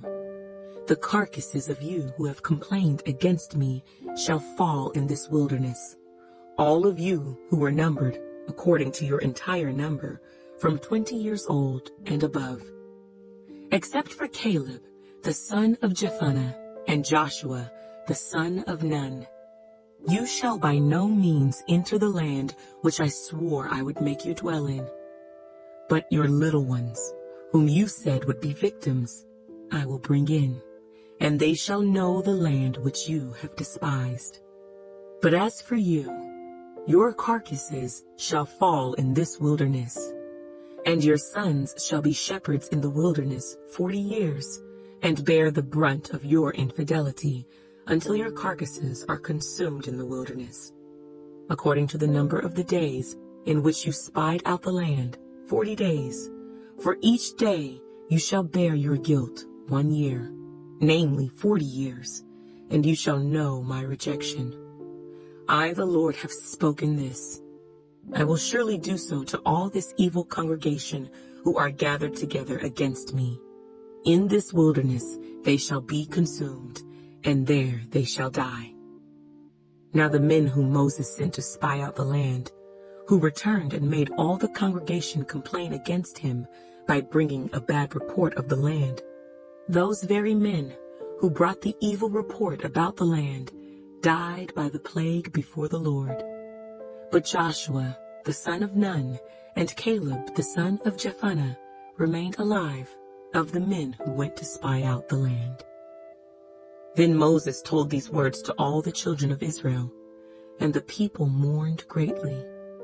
And they rose early in the morning and went up to the top of the mountain, saying, Here we are, and we will go up to the place which the Lord has promised, for we have sinned. And Moses said, Now why do you transgress the command of the Lord? For this will not succeed. Do not go up, lest you be defeated by your enemies, for the Lord is not among you. For the Amalekites and the Canaanites are there before you, and you shall fall by the sword. Because you have turned away from the Lord will not be with you. But they presumed to go up to the mountaintop. Nevertheless, neither the ark of the covenant of the Lord nor Moses departed from the camp. Then the Amalekites and the Canaanites who dwelt in that mountain came down and attacked them, and drove them back as far as Hormah. Numbers, chapter 15. And the Lord spoke to Moses, saying, Speak to the children of Israel, and say to them, When you have come into the land you are to inhabit, which I am giving to you, and you make an offering by fire to the Lord, a burnt offering or a sacrifice, to fulfill a vow, or as a freewill offering, or in your appointed feasts, to make a sweet aroma to the Lord, from the herd or the flock, then he who presents his offering to the Lord shall bring a grain offering of 1/10 of an ephah of fine flour mixed with 1/4 of a hin of oil, and 1/4 of a hin of wine as a drink offering. You shall prepare with the burnt offering or the sacrifice for each lamb. or for a ram, you shall prepare as a grain offering 2/10 of an ephah of fine flour, mixed with 1/3 of a hin of oil.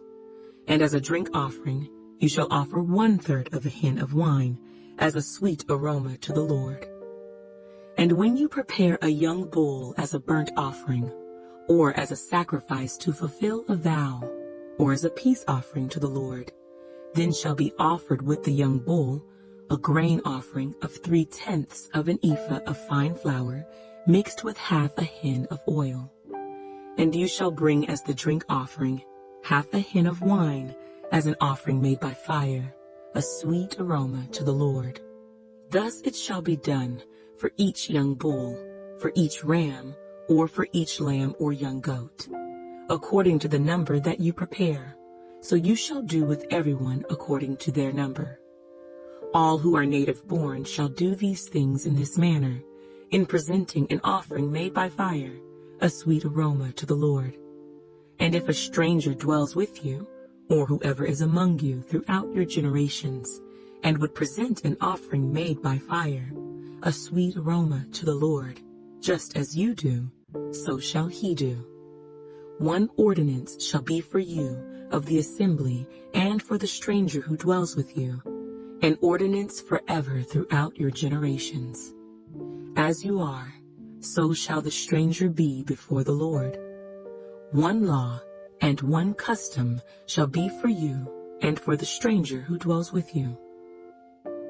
Again the Lord spoke to Moses, saying, Speak to the children of Israel, and say to them, When you come into the land to which I bring you, then it will be, when you eat of the bread of the land, that you shall offer up a heave offering to the Lord.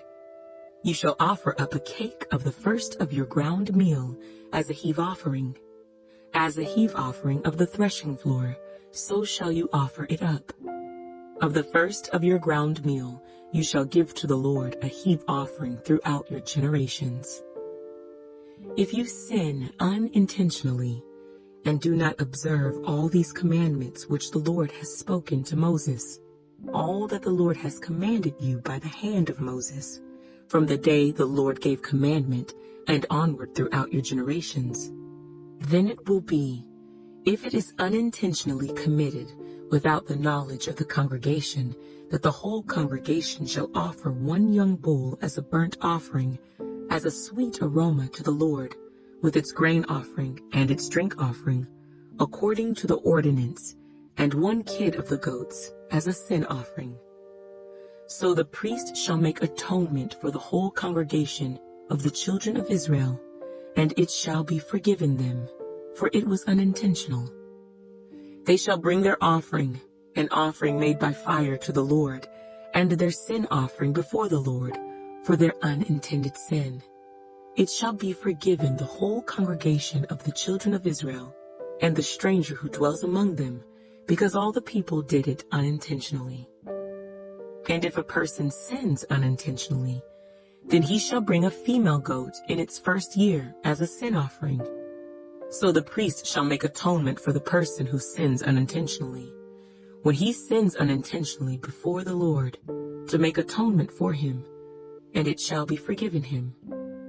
You shall have one law for him who sins unintentionally, for him who is native born among the children of Israel, and for the stranger who dwells among them. But the person who does anything presumptuously, whether he is native born or a stranger, that one brings reproach on the Lord, and he shall be cut off from among his people, because he has despised the word of the Lord, and has broken his commandment. That person shall be completely cut off. His guilt shall be upon him. Now while the children of Israel were in the wilderness, they found a man gathering sticks on the Sabbath day. And those who found him gathering sticks brought him to Moses and Aaron, and to all the congregation. They put him under guard, because it had not been explained what should be done to him. Then the Lord said to Moses, The man must surely be put to death. All the congregation shall stone him with stones outside the camp. So as the Lord commanded Moses, all the congregation brought him outside the camp, and stoned him with stones, and he died. Again the Lord spoke to Moses, saying, Speak to the children of Israel. Tell them to make tassels on the corners of their garments throughout their generations, and to put a blue thread in the tassels of the corners.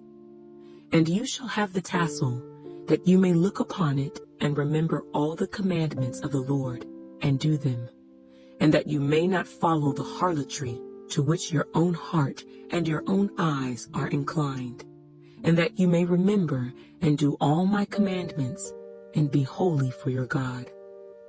I am the Lord your God, who brought you out of the land of Egypt, to be your God. I am the Lord your God.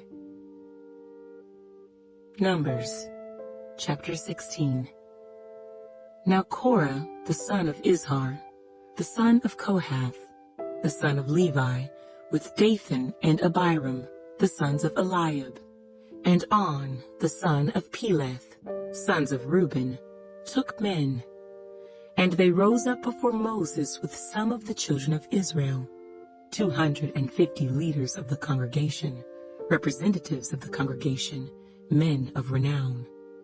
They gathered together against Moses and Aaron, and said to them, You take too much upon yourselves, for all the congregation is holy, every one of them, and the Lord is among them.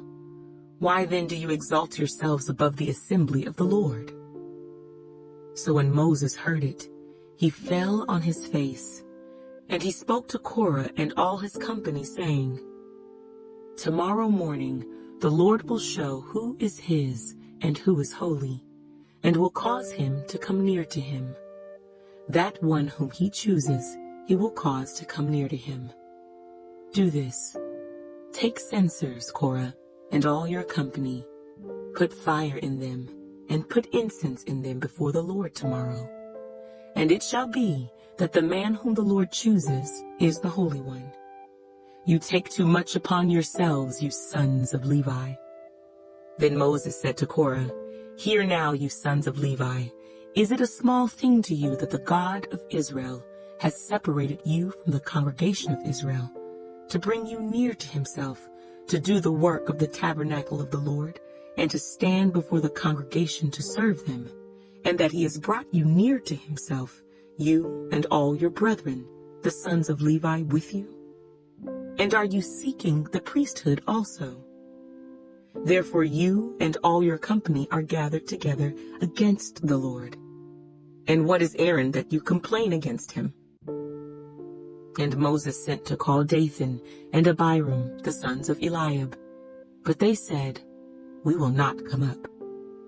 Is it a small thing that you have brought us up out of a land flowing with milk and honey, to kill us in the wilderness, that you should keep acting like a prince over us?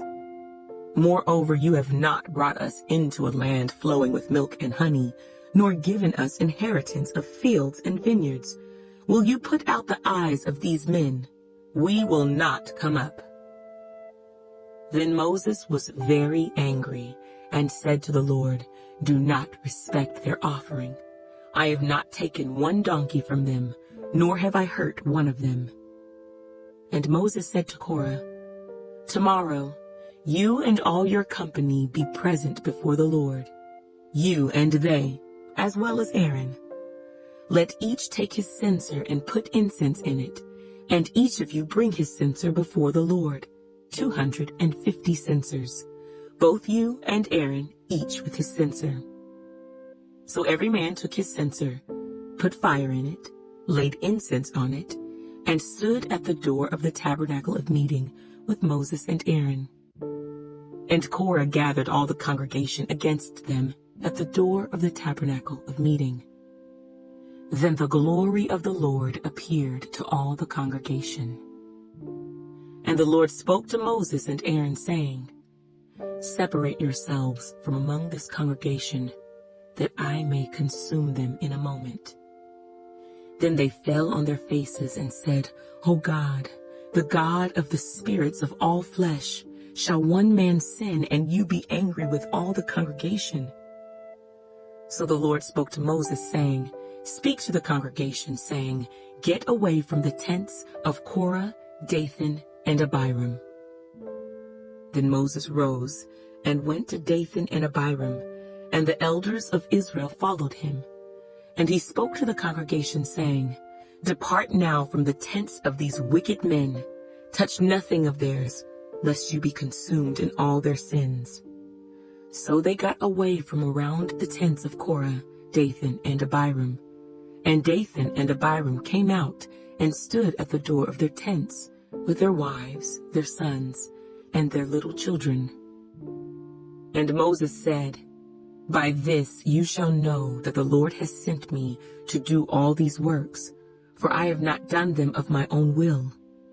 If these men die naturally like all men, or if they are visited by the common fate of all men, then the Lord has not sent me.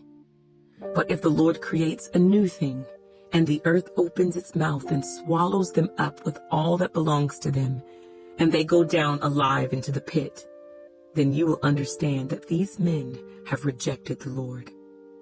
Now it came to pass, as he finished speaking all these words, that the ground split apart under them, and the earth opened its mouth and swallowed them up, with their households and all the men with Korah, with all their goods. So they and all those with them went down alive into the pit. The earth closed over them, and they perished from among the assembly. Then all Israel who were around them fled at their cry, for they said, Lest the earth swallow us up also. And a fire came out from the Lord, and consumed the 250 men who were offering incense. Then the Lord spoke to Moses, saying, Tell Eleazar, the son of Aaron the priest, to pick up the censers out of the blaze, for they are holy, and scatter the fire some distance away. The censers of these men who sinned against their own souls, let them be made into hammered plates as a covering for the altar. Because they presented them before the Lord, therefore they are holy, and they shall be a sign to the children of Israel. So Eleazar the priest took the bronze censers, which those who were burned up had presented, and they were hammered out as a covering on the altar, to be a memorial to the children of Israel, that no outsider, who was not a descendant of Aaron, should come near to offer incense before the Lord, that he might not become like Korah and his companions, just as the Lord had said to him through Moses.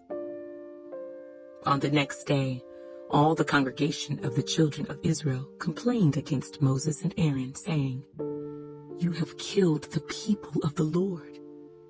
Now it happened, when the congregation had gathered against Moses and Aaron, that they turned toward the tabernacle of meeting. And suddenly the cloud covered it, and the glory of the Lord appeared. Then Moses and Aaron came before the tabernacle of meeting, and the Lord spoke to Moses, saying, Get away from among this congregation, that I may consume them in a moment. And they fell on their faces. So Moses said to Aaron, Take a censer and put fire in it from the altar, put incense on it, and take it quickly to the congregation, and make atonement for them, for wrath has gone out from the Lord. The plague has begun. Then Aaron took it as Moses commanded, and ran into the midst of the assembly. And already the plague had begun among the people. So he put in the incense and made atonement for the people. And he stood between the dead and the living. So the plague was stopped. Now those who died in the plague were 14,700, besides those who died in the Korah incident. So Aaron returned to Moses at the door of the tabernacle of meeting, for the plague had stopped. Numbers, chapter 17. And the Lord spoke to Moses, saying, Speak to the children of Israel, and get from them a rod from each father's house, all their leaders according to their father's houses, 12 rods. Write each man's name on his rod, and you shall write Aaron's name on the rod of Levi. For there shall be one rod for the head of each father's house. Then you shall place them in the tabernacle of meeting before the testimony, where I meet with you. And it shall be that the rod of the man whom I choose will blossom. Thus I will rid myself of the complaints of the children of Israel, which they make against you. So Moses spoke to the children of Israel, and each of their leaders gave him a rod apiece, for each leader according to their fathers' houses, 12 rods, and the rod of Aaron was among their rods. And Moses placed the rods before the Lord in the tabernacle of witness. Now it came to pass on the next day that Moses went into the tabernacle of witness, and behold, the rod of Aaron of the house of Levi had sprouted and put forth buds, had produced blossoms and yielded ripe almonds. Then Moses brought out all the rods from before the Lord to all the children of Israel, and they looked, and each man took his rod.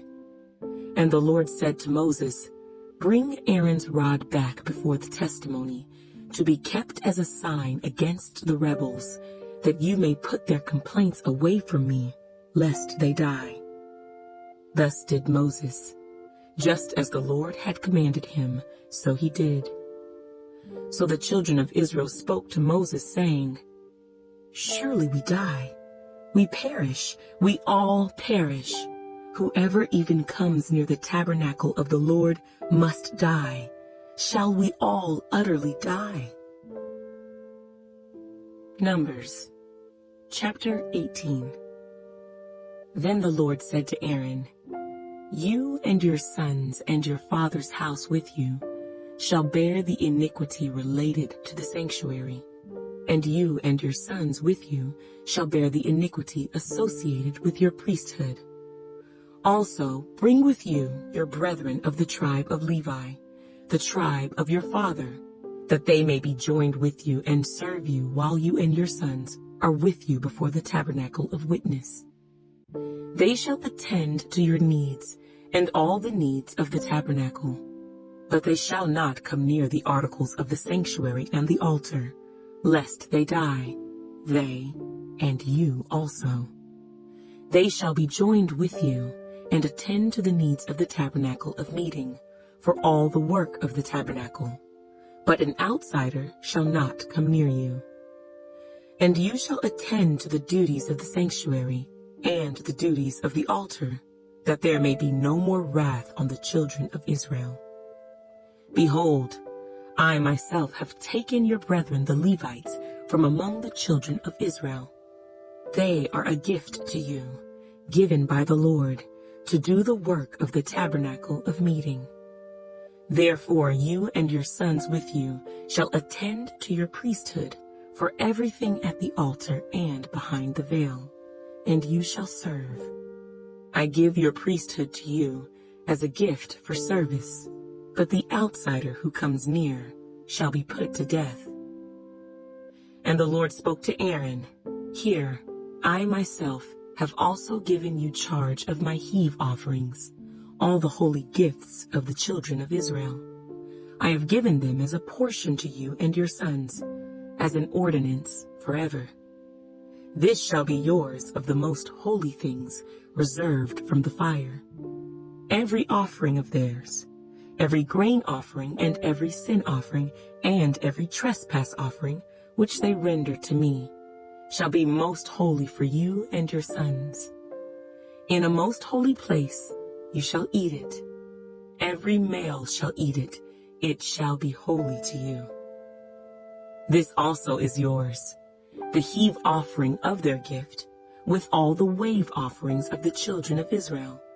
I have given them to you and your sons and daughters with you, as an ordinance forever.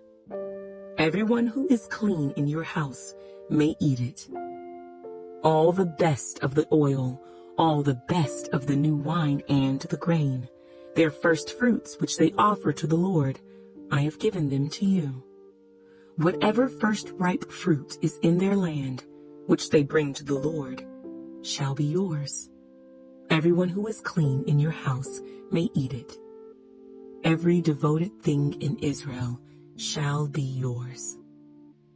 Everything that first opens the womb of all flesh, which they bring to the Lord, whether man or beast, shall be yours.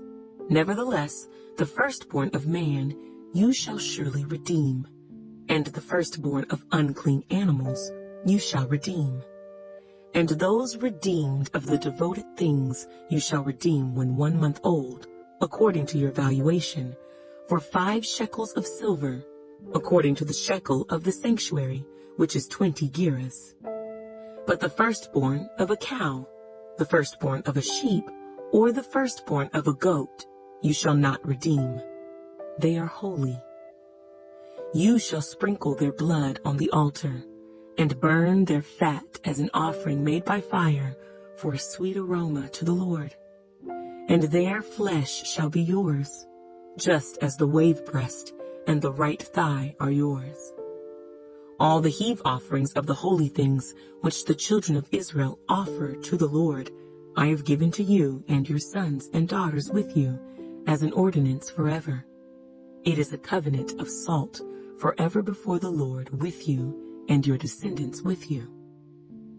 Then the Lord said to Aaron, You shall have no inheritance in their land, nor shall you have any portion among them. I am your portion and your inheritance among the children of Israel. Behold, I have given the children of Levi all the tithes in Israel as an inheritance in return for the work which they perform, the work of the tabernacle of meeting. Hereafter the children of Israel shall not come near the tabernacle of meeting, lest they bear sin and die. But the Levites shall perform the work of the tabernacle of meeting, and they shall bear their iniquity. It shall be a statute forever, throughout your generations, that among the children of Israel they shall have no inheritance. For the tithes of the children of Israel, which they offer up as a heave offering to the Lord, I have given to the Levites as an inheritance. Therefore I have said to them, Among the children of Israel they shall have no inheritance. Then the Lord spoke to Moses, saying, Speak thus to the Levites, and say to them, When you take from the children of Israel the tithes which I have given you from them as your inheritance, then you shall offer up a heave offering of it to the Lord, 1/10 of the tithe. And your heave offering shall be reckoned to you as though it were the grain of the threshing floor, and as the fullness of the winepress. Thus you shall also offer a heave offering to the Lord from all your tithes which you receive from the children of Israel, and you shall give the Lord's heave offering from it to Aaron the priest. Of all your gifts you shall offer up every heave offering due to the Lord, from all the best of them, the consecrated part of them. Therefore you shall say to them, When you have lifted up the best of it, then the rest shall be accounted to the Levites as the produce of the threshing floor, and as the produce of the winepress. You may eat it in any place, you and your households, for it is your reward for your work in the tabernacle of meeting. And you shall bear no sin because of it, when you have lifted up the best of it. But you shall not profane the holy gifts of the children of Israel, lest you die. Numbers, chapter 19. Now the Lord spoke to Moses and Aaron, saying, This is the ordinance of the law which the Lord has commanded, saying, Speak to the children of Israel, that they bring you a red heifer without blemish, in which there is no defect, and on which a yoke has never come. You shall give it to Eleazar the priest, that he may take it outside the camp, and it shall be slaughtered before him. And Eleazar the priest shall take some of its blood with his finger, and sprinkle some of its blood 7 times directly in front of the tabernacle of meeting. Then the heifer shall be burned in his sight, its hide, its flesh, its blood, and its offal shall be burned. And the priest shall take cedar wood and hyssop and scarlet, and cast them into the midst of the fire, burning the heifer. Then the priest shall wash his clothes, he shall bathe in water, and afterward he shall come into the camp. The priest shall be unclean until evening. And the one who burns it shall wash his clothes in water, bathe in water, and shall be unclean until evening. Then a man who is clean shall gather up the ashes of the heifer, and store them outside the camp in a clean place. And they shall be kept for the congregation of the children of Israel, for the water of purification. It is for purifying from sin. And the one who gathers the ashes of the heifer shall wash his clothes, and be unclean until evening. It shall be a statute forever to the children of Israel, and to the stranger who dwells among them. He who touches the dead body of anyone shall be unclean 7 days. He shall purify himself with the water on the 3rd day, and on the 7th day, then he will be clean. But if he does not purify himself on the 3rd day and on the 7th day, he will not be clean. Whoever touches the body of anyone who has died, and does not purify himself, defiles the tabernacle of the Lord. That person shall be cut off from Israel. He shall be unclean, because the water of purification was not sprinkled on him. His uncleanness is still on him. This is the law when a man dies in a tent. All who come into the tent and all who are in the tent shall be unclean 7 days. And every open vessel which has no cover fastened on it is unclean.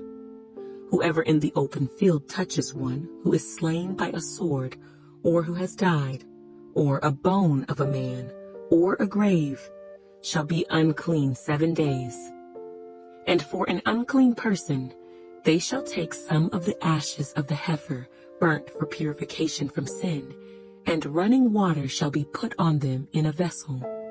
A clean person shall take hyssop and dip it in the water, sprinkle it on the tent, on all the vessels, on the persons who were there, or on the one who touched a bone, the slain, the dead, or a grave. The clean person shall sprinkle the unclean on the 3rd day and on the 7th day. And on the 7th day he shall purify himself, wash his clothes, and bathe in water, and at evening he shall be clean. But the man who is unclean and does not purify himself, that person shall be cut off from among the assembly, because he has defiled the sanctuary of the Lord. The water of purification has not been sprinkled on him. He is unclean. It shall be a perpetual statute for them.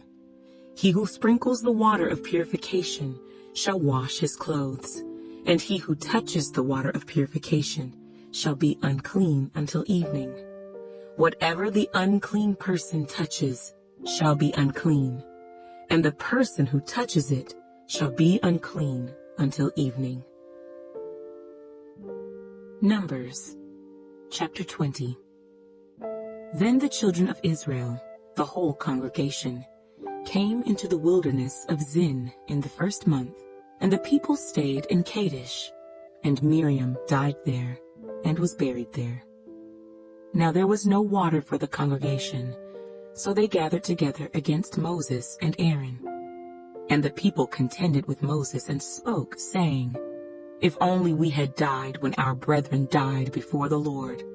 Why have you brought up the assembly of the Lord into this wilderness, that we and our animals should die here? And why have you made us come up out of Egypt to bring us to this evil place? It is not a place of grain or figs or vines or pomegranates, nor is there any water to drink.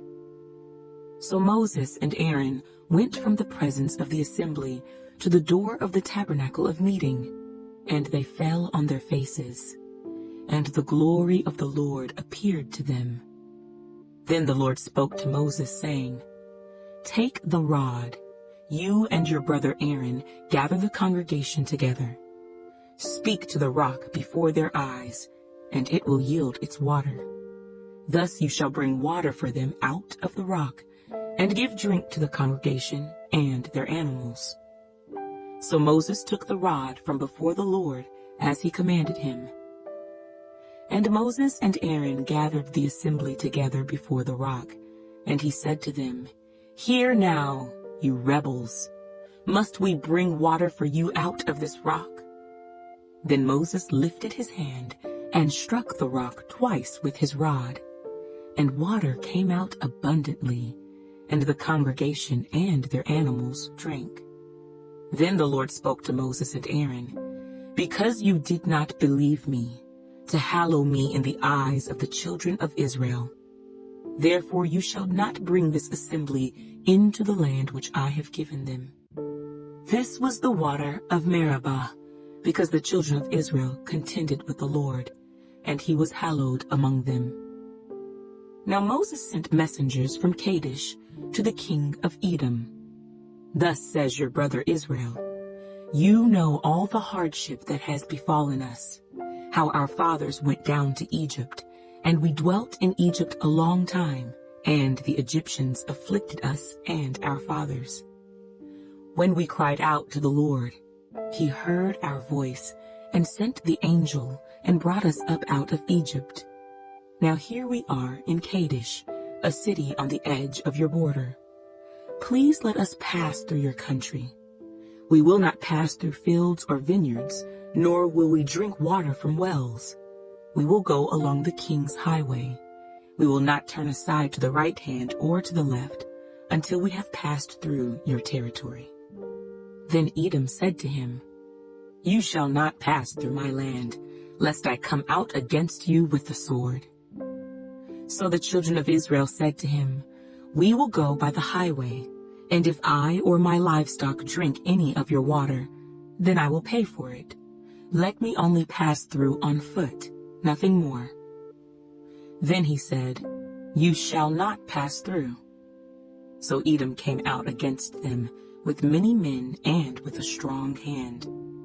Thus Edom refused to give Israel passage through his territory, so Israel turned away from him. Now the children of Israel, the whole congregation, journeyed from Kadesh and came to Mount Hor. And the Lord spoke to Moses and Aaron in Mount Hor by the border of the land of Edom, saying, "Aaron shall be gathered to his people, for he shall not enter the land which I have given to the children of Israel, because you rebelled against my word at the water of Meribah. Take Aaron and Eleazar his son, and bring them up to Mount Hor, and strip Aaron of his garments, and put them on Eleazar his son. For Aaron shall be gathered to his people, and die there." So Moses did just as the Lord commanded, and they went up to Mount Hor in the sight of all the congregation. Moses stripped Aaron of his garments, and put them on Eleazar his son. And Aaron died there, on the top of the mountain. Then Moses and Eleazar came down from the mountain. Now when all the congregation saw that Aaron was dead, all the house of Israel mourned for Aaron 30 days. Numbers, chapter 21. The king of Arad, the Canaanite, who dwelt in the south, heard that Israel was coming on the road to Atharim. Then he fought against Israel and took some of them prisoners. So Israel made a vow to the Lord and said, "If you will indeed deliver this people into my hand, then I will utterly destroy their cities." And the Lord listened to the voice of Israel and delivered up the Canaanites, and they utterly destroyed them and their cities.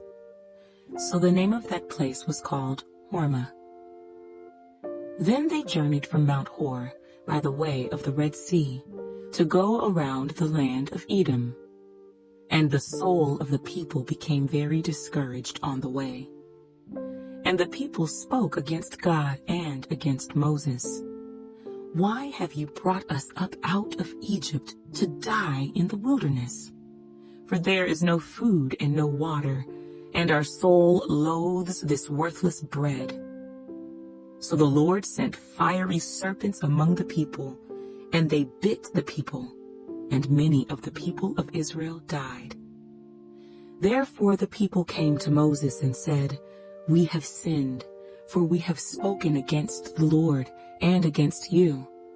Pray to the Lord that he take away the serpents from us." So Moses prayed for the people. Then the Lord said to Moses, "Make a fiery serpent and set it on a pole, and it shall be that everyone who is bitten, when he looks at it, shall live." So Moses made a bronze serpent and put it on a pole, and so it was, if a serpent had bitten anyone, when he looked at the bronze serpent, he lived. Now the children of Israel moved on and camped in Oboth. And they journeyed from Oboth and camped at Ijah-Abarim in the wilderness which is east of Moab, toward the sunrise. From there they moved and camped in the valley of Zered. From there they moved and camped on the other side of the Arnon, which is in the wilderness that extends from the border of the Amorites. For the Arnon is the border of Moab, between Moab and the Amorites. Therefore it is said in the book of the wars of the Lord, "Waheb in Suphah, the brooks of the Arnon, and the slope of the brooks that reaches to the dwelling of Ar, and lies on the border of Moab. From there they went to Beer, which is the well where the Lord said to Moses, 'Gather the people together, and I will give them water.' Then Israel sang this song, 'Spring up, O well, all of you sing to it. The well the leaders sank, dug by the nation's nobles, by the lawgiver with their staves.' And from the wilderness they went to Madinah, from Madinah to Nahaliel, from Nahaliel to Bamoth, and from Bamoth in the valley that is in the country of Moab, to the top of Pisgah, which looks down on the wasteland. Then Israel sent messengers to Sihon, king of the Amorites, saying, 'Let me pass through your land. We will not turn aside into fields or vineyards. We will not drink water from wells. We will go by the king's highway until we have passed through your territory.' But Sihon would not allow Israel to pass through his territory. So Sihon gathered all his people together and went out against Israel in the wilderness. And he came to Jahaz and fought against Israel.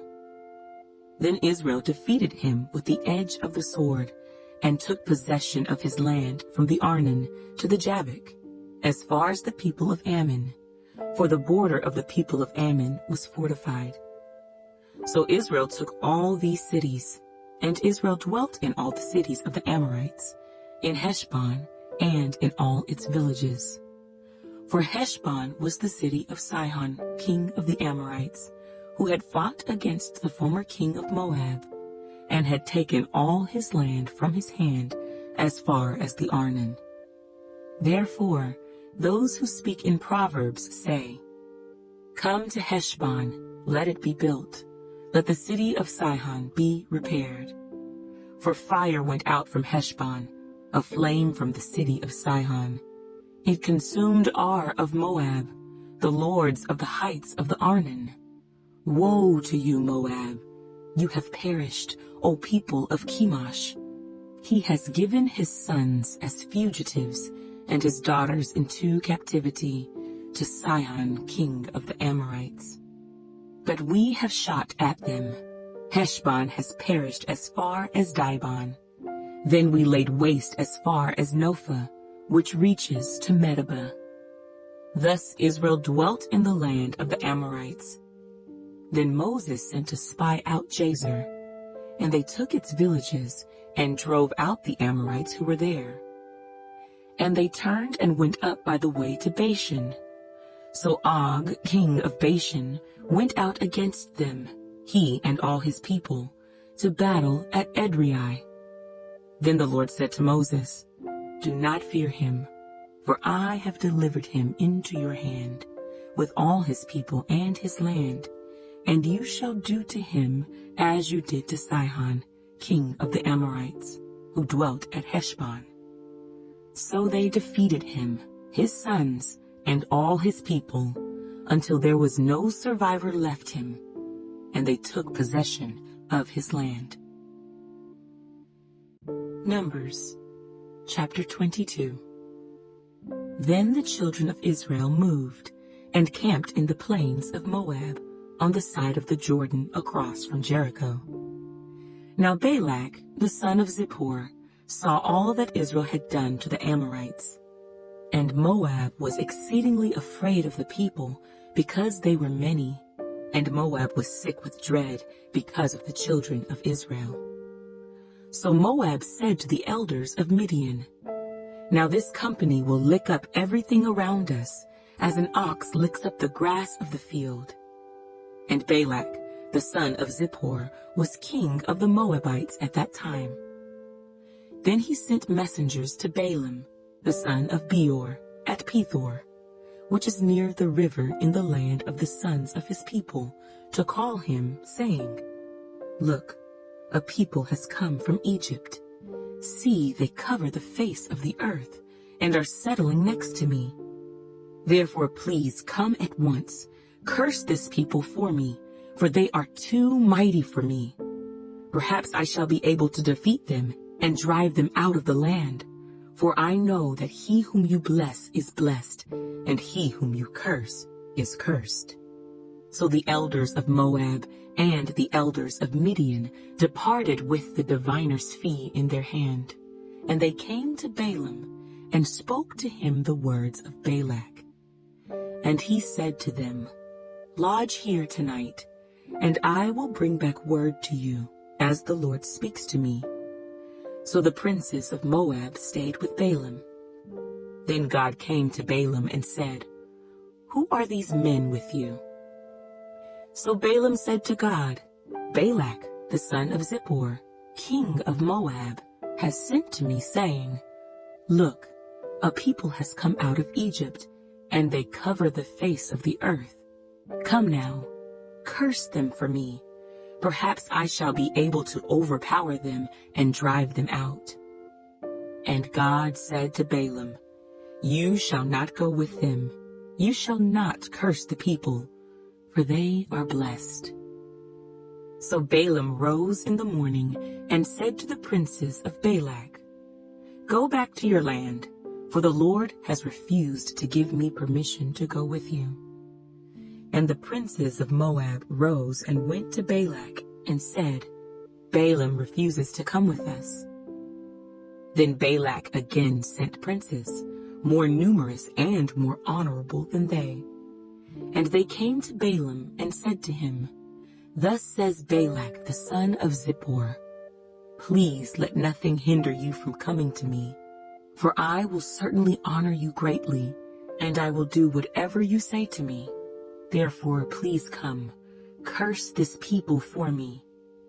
Then Balaam answered and said to the servants of Balak, 'Though Balak were to give me his house full of silver and gold, I could not go beyond the word of the Lord my God, to do less or more. Now therefore, please, you also stay here tonight, that I may know what more the Lord will say to me.' And God came to Balaam at night and said to him, 'If the men come to call you, rise and go with them, but only the word which I speak to you, that you shall do.' So Balaam rose in the morning, saddled his donkey, and went with the princes of Moab. Then God's anger was aroused because he went, and the angel of the Lord took his stand in the way as an adversary against him. And he was riding on his donkey, and his 2 servants were with him.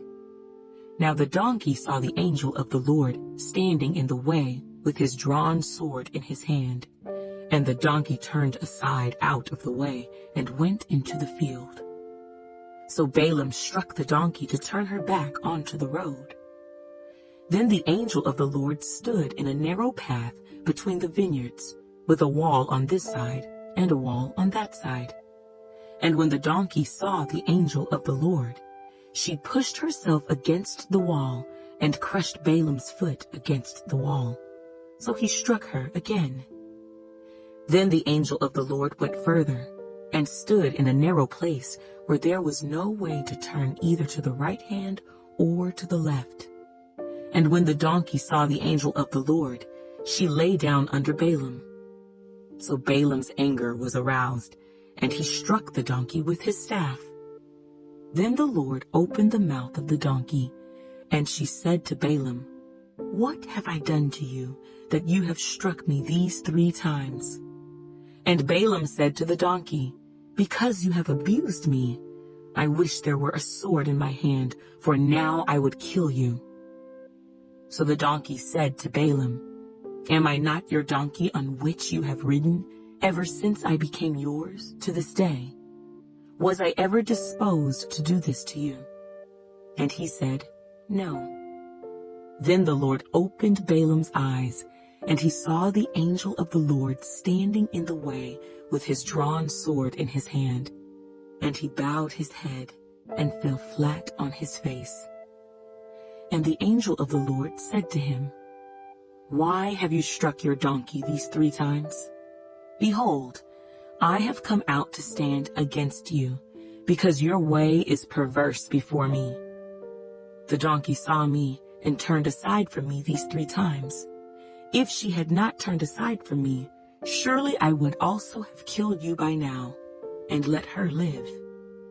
And Balaam said to the angel of the Lord, "I have sinned, for I did not know you stood in the way against me. Now therefore, if it displeases you, I will turn back." Then the angel of the Lord said to Balaam, "Go with the men, but only the word that I speak to you, that you shall speak." So Balaam went with the princes of Balak. Now when Balak heard that Balaam was coming, he went out to meet him at the city of Moab, which is on the border at the Arnon, the boundary of the territory. Then Balak said to Balaam, "Did I not earnestly send to you, calling for you? Why did you not come to me? Am I not able to honor you?" And Balaam said to Balak, "Look, I have come to you. Now, have I any power at all to say anything?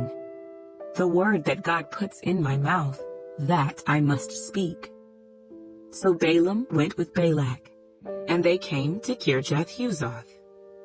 Then Balak offered oxen and sheep, and he sent some to Balaam and to the princes who were with him. So it was, the next day, that Balak took Balaam and brought him up to the high places of Baal, that from there he might observe the extent of the people. Numbers, chapter 23. Then Balaam said to Balak, "Build 7 altars for me here, and prepare for me here 7 bulls and 7 rams." And Balak did just as Balaam had spoken. And Balak and Balaam offered a bull and a ram on each altar. Then Balaam said to Balak, "Stand by your burnt offering, and I will go. Perhaps the Lord will come to meet me, and whatever he shows me, I will tell you." So he went to a desolate height, and God met Balaam, and he said to him, "I have prepared the 7 altars, and I have offered on each altar a bull and a ram." Then the Lord put a word in Balaam's mouth and said, "Return to Balak, and thus you shall speak."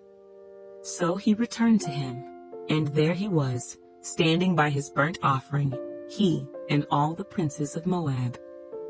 And he took up his oracle and said, "Balak, the king of Moab, has brought me from Aram, from the mountains of the east. Come, curse Jacob for me, and come, denounce Israel. How shall I curse whom God has not cursed? And how shall I denounce whom the Lord has not denounced?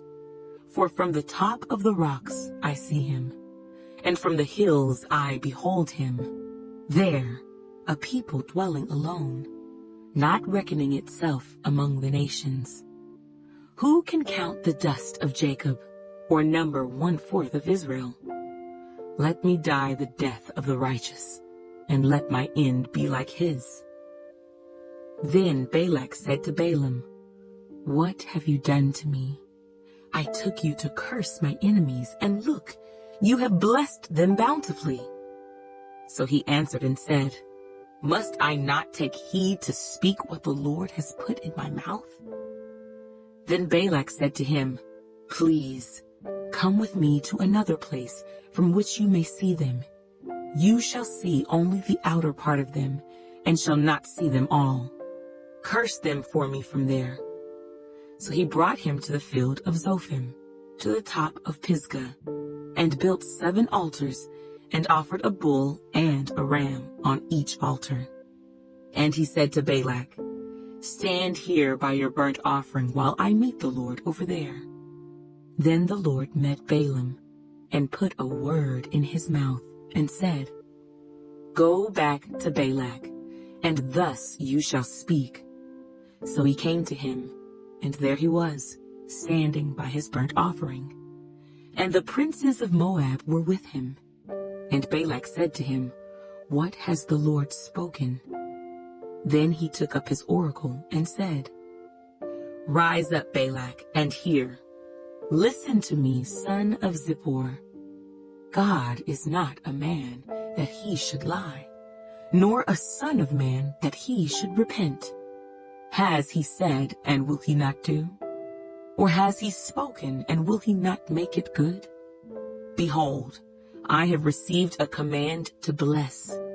He has blessed, and I cannot reverse it.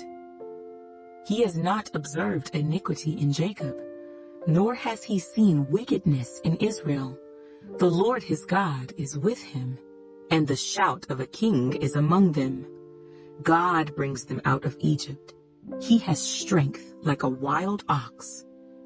For there is no sorcery against Jacob, nor any divination against Israel. It now must be said of Jacob and of Israel, Oh, what God has done! Look, a people rises like a lioness, and lifts itself up like a lion.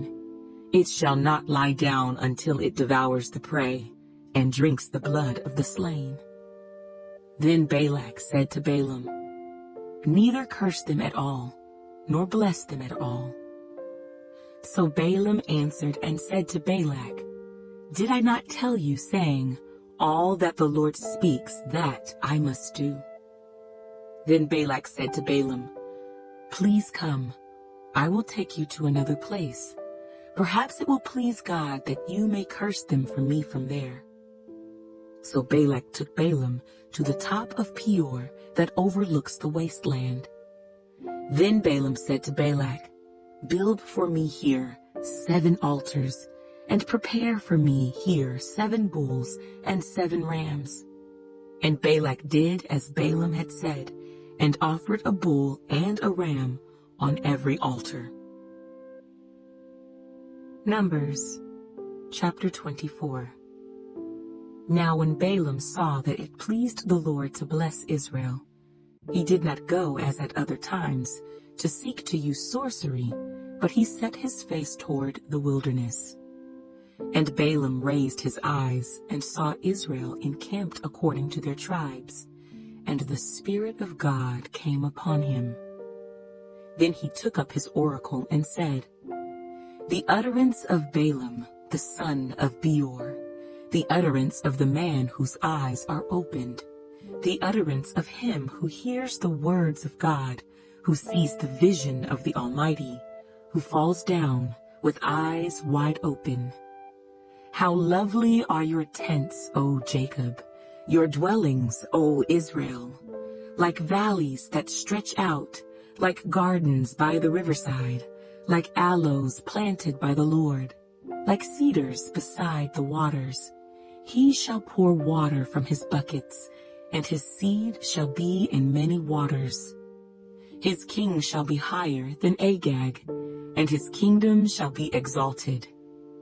God brings him out of Egypt. He has strength like a wild ox. He shall consume the nations, his enemies.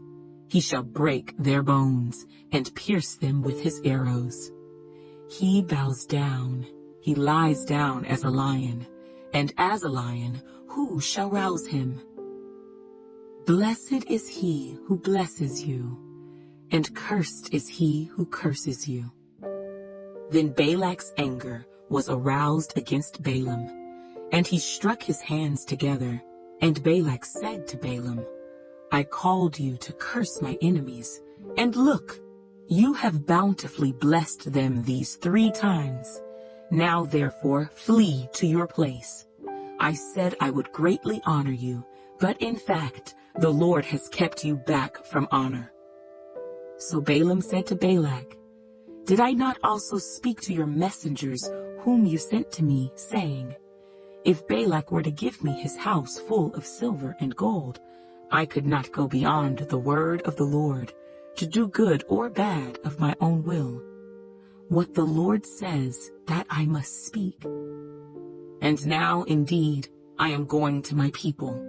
Come, I will advise you what this people will do to your people in the latter days.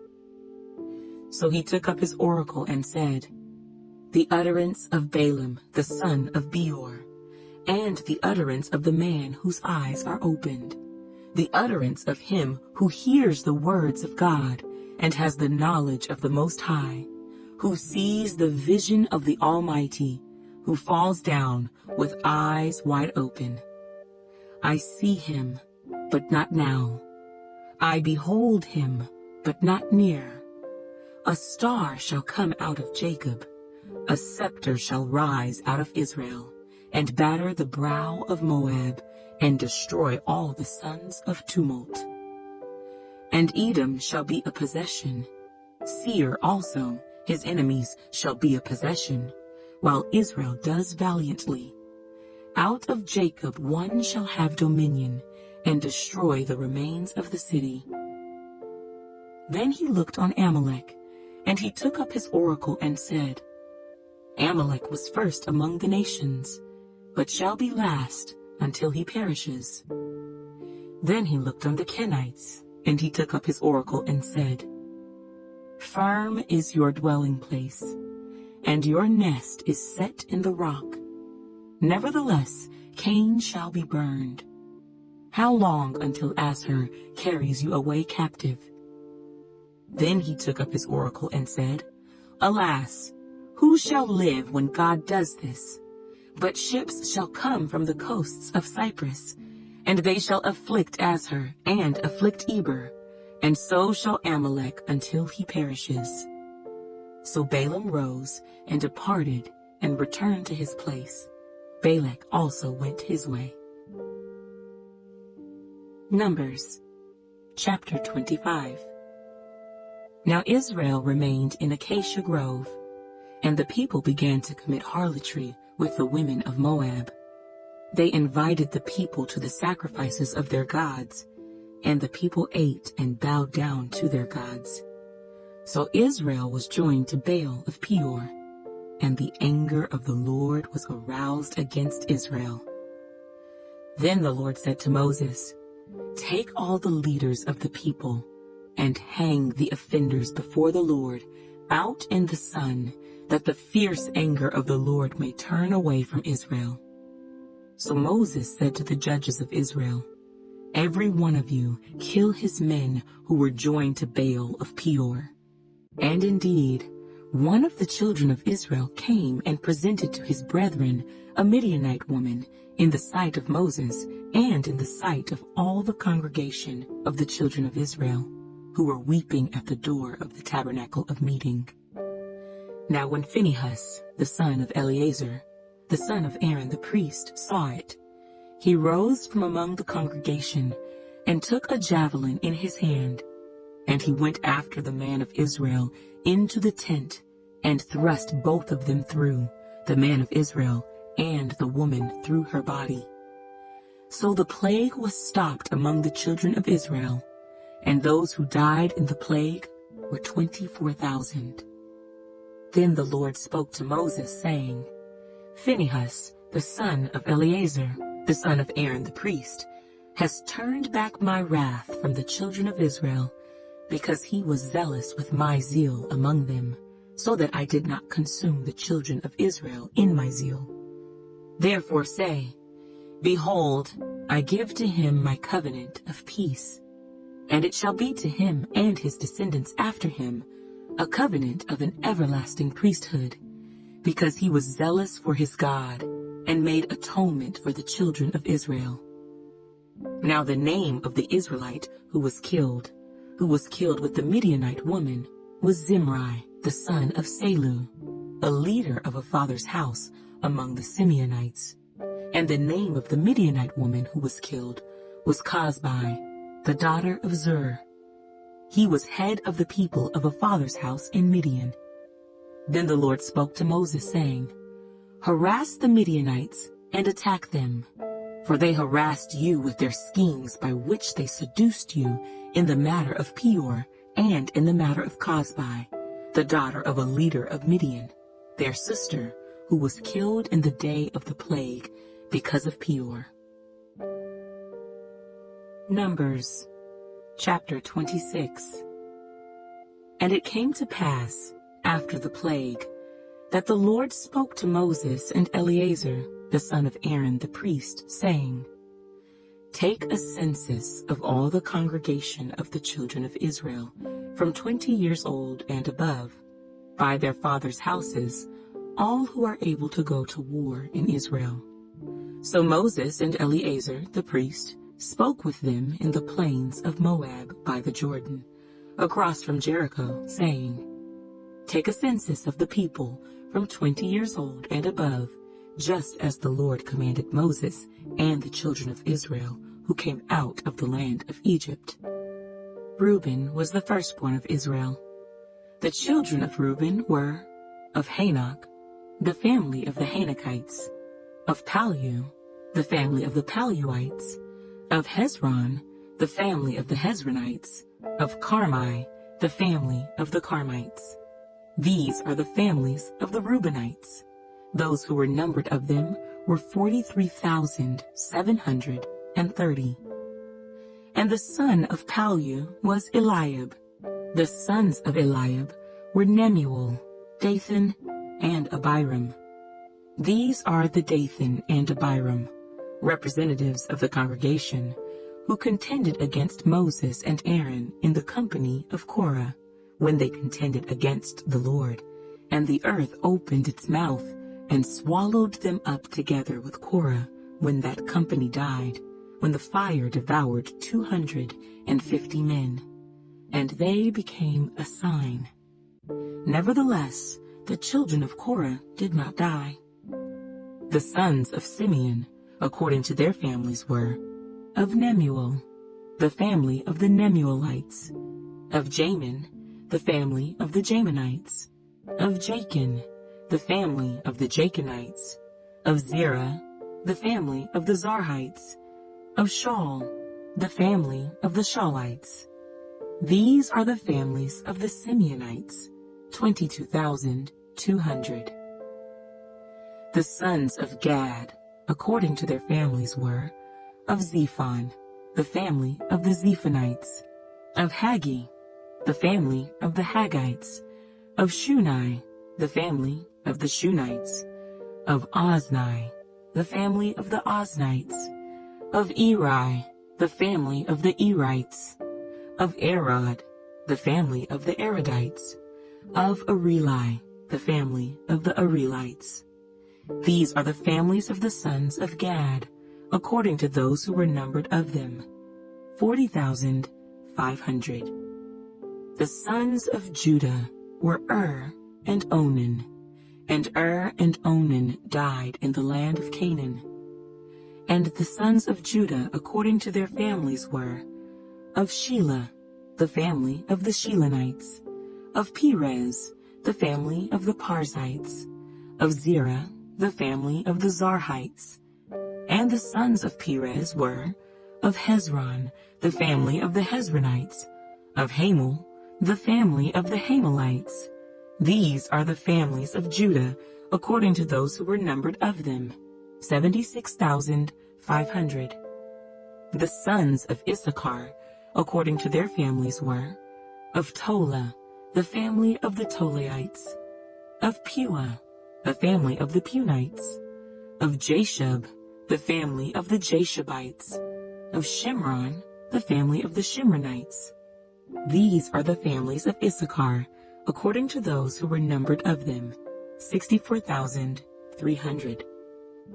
The sons of Zebulun, according to their families, were of Sered, the family of the Sardites.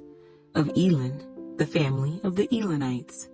Of Jaleel, the family of the Jaleelites. These are the families of the Zebulunites, according to those who were numbered of them, 60,500. The sons of Joseph, according to their families, by Manasseh and Ephraim, were the sons of Manasseh, of Machir, the family of the Machirites, and Machir begot Gilead. Of Gilead, the family of the Gileadites. These are the sons of Gilead. Of Jaezer, the family of the Jaezerites. Of Helek, the family of the Helekites. Of Azriel, the family of the Azrielites. Of Shechem, the family of the Shechemites. Of Shemida, the family of the Shemidaites. Of Hepher, the family of the Hepherites. Now Zelophehad, the son of Hepher, had no sons, but daughters, and the names of the daughters of Zelophehad were Mahlah, Noah, Hoglah, Milcah, and Tirzah. These are the families of Manasseh, and those who were numbered of them were 52,700. These are the sons of Ephraim, according to their families. Of Shuthelah, the family of the Shuthelites. Of Becher, the family of the Bachrites. Of Tahan, the family of the Tahanites. And these are the sons of Shuthelah. Of Iran, the family of the Iranites. These are the families of the sons of Ephraim, according to those who were numbered of them, 32,500. These are the sons of Joseph according to their families. The sons of Benjamin according to their families were, of Bela, the family of the Belaites. Of Ashbel, the family of the Ashbelites. Of Ahiram, the family of the Ahiramites. Of Shupham, the family of the Shuphamites. Of Hupham, the family of the Huphamites. And the sons of Bela were Ard and Naaman. Of Ard, the family of the Ardites. Of Naaman, the family of the Naamites. These are the sons of Benjamin, according to their families, and those who were numbered of them were 45,600. These are the sons of Dan, according to their families. Of Shuham, the family of the Shuhamites. These are the families of Dan, according to their families. All the families of the Shuhamites, according to those who were numbered of them, were 64,400. The sons of Asher, according to their families, were of Jimnah, the family of the Jimnites. Of Jesui, the family of the Jesuites. Of Beriah, the family of the Beriites. Of the sons of Beriah, of Heber, the family of the Heberites. Of Malchiel, the family of the Malchielites. And the name of the daughter of Asher was Serah. These are the families of the sons of Asher, according to those who were numbered of them, 53,400. The sons of Naphtali, according to their families, were of Jaziel, the family of the Jazielites. Of Guni, the family of the Gunites. Of Jezer, the family of the Jezerites. Of Shillem, the family of the Shillemites. These are the families of Naphtali, according to their families, and those who were numbered of them were 45,400. These are those who were numbered of the children of Israel, 601,730. Then the Lord spoke to Moses, saying, To these the land shall be divided as an inheritance, according to the number of names. To a large tribe you shall give a larger inheritance, and to a small tribe you shall give a smaller inheritance. Each shall be given its inheritance according to those who were numbered of them. But the land shall be divided by lot. They shall inherit according to the names of the tribes of their fathers.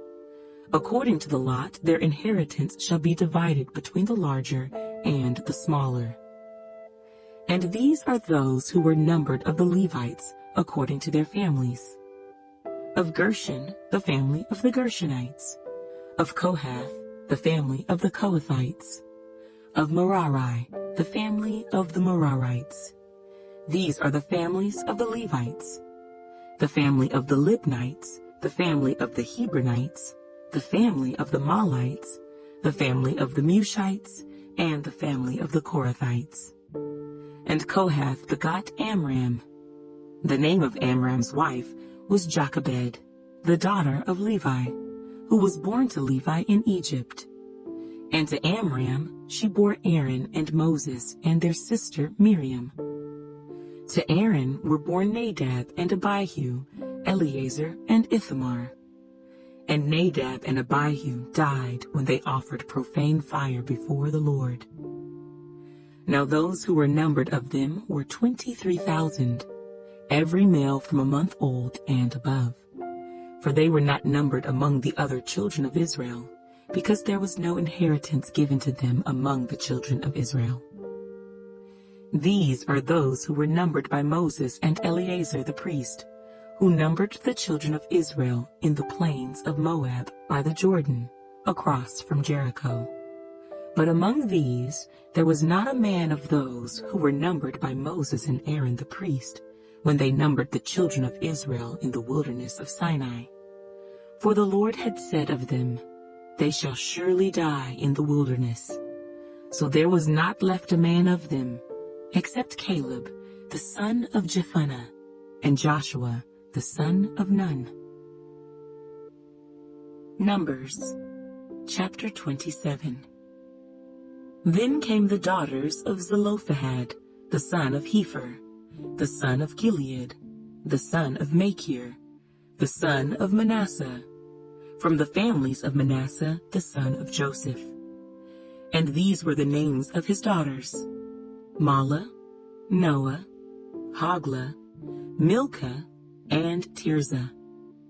And they stood before Moses, before Eleazar the priest, and before the leaders and all the congregation, by the doorway of the tabernacle of meeting, saying, Our father died in the wilderness, but he was not in the company of those who gathered together against the Lord, in company with Korah, but he died in his own sin, and he had no sons. Why should the name of our father be removed from among his family, because he had no son? Give us a possession among our father's brothers. So Moses brought their case before the Lord. And the Lord spoke to Moses, saying, The daughters of Zelophehad speak what is right. You shall surely give them a possession of inheritance among their father's brothers, and cause the inheritance of their father to pass to them. And you shall speak to the children of Israel, saying, If a man dies and has no son, then you shall cause his inheritance to pass to his daughter. If he has no daughter, then you shall give his inheritance to his brothers. If he has no brothers, then you shall give his inheritance to his father's brothers. And if his father has no brothers, then you shall give his inheritance to the relative closest to him in his family, and he shall possess it. And it shall be to the children of Israel a statute of judgment, just as the Lord commanded Moses. Now the Lord said to Moses, Go up into this Mount Abarim, and see the land which I have given to the children of Israel. And when you have seen it, you also shall be gathered to your people, as Aaron your brother was gathered. For in the wilderness of Zin, during the strife of the congregation, you rebelled against my command to hallow me at the waters before their eyes. These are the waters of Meribah, at Kadesh in the wilderness of Zin. Then Moses spoke to the Lord, saying, Let the Lord, the God of the spirits of all flesh, set a man over the congregation, who may go out before them and go in before them, who may lead them out and bring them in, that the congregation of the Lord may not be like sheep which have no shepherd. And the Lord said to Moses, Take Joshua, the son of Nun, with you, a man in whom is the Spirit, and lay your hand on him. Set him before Eleazar the priest, and before all the congregation, and inaugurate him in their sight. And you shall give some of your authority to him, that all the congregation of the children of Israel may be obedient. He shall stand before Eleazar the priest, who shall inquire before the Lord for him by the judgment of the Urim. At his word they shall go out, and at his word they shall come in, he and all the children of Israel with him, all the congregation. So Moses did as the Lord commanded him. He took Joshua and set him before Eleazar the priest and before all the congregation.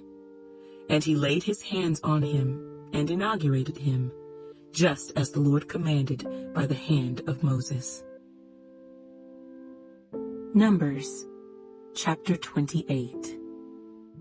Now the Lord spoke to Moses, saying, Command the children of Israel, and say to them, My offering, my food for my offerings made by fire as a sweet aroma to me, you shall be careful to offer to me at their appointed time.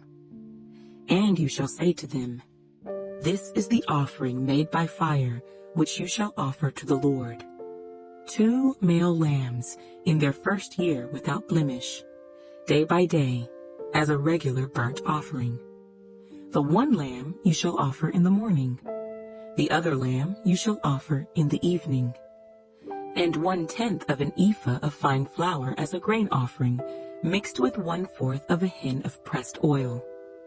It is a regular burnt offering which was ordained at Mount Sinai for a sweet aroma, an offering made by fire to the Lord. And its drink offering shall be 1/4 of a hin for each lamb. In a holy place you shall pour out the drink to the Lord as an offering. The other lamb you shall offer in the evening. As the morning grain offering and its drink offering, you shall offer it as an offering made by fire, a sweet aroma to the Lord. And on the Sabbath day, 2 lambs in their first year, without blemish, and 2/10 of an ephah of fine flour as a grain offering, mixed with oil, with its drink offering. This is the burnt offering for every Sabbath, besides the regular burnt offering with its drink offering. At the beginnings of your months, you shall present a burnt offering to the Lord, 2 young bulls, 1 ram, and 7 lambs in their first year without blemish. 3/10 of an ephah of fine flour as a grain offering, mixed with oil, for each bull. 2/10 of an ephah of fine flour as a grain offering, mixed with oil, for the 1 ram. And 1/10 of an ephah of fine flour, mixed with oil, as a grain offering for each lamb, as a burnt offering of sweet aroma, an offering made by fire to the Lord. Their drink offering shall be 1/2 a hin of wine for a bull, 1/3 of a hin for a ram, and 1/4 of a hin for a lamb. This is the burnt offering for each month throughout the months of the year.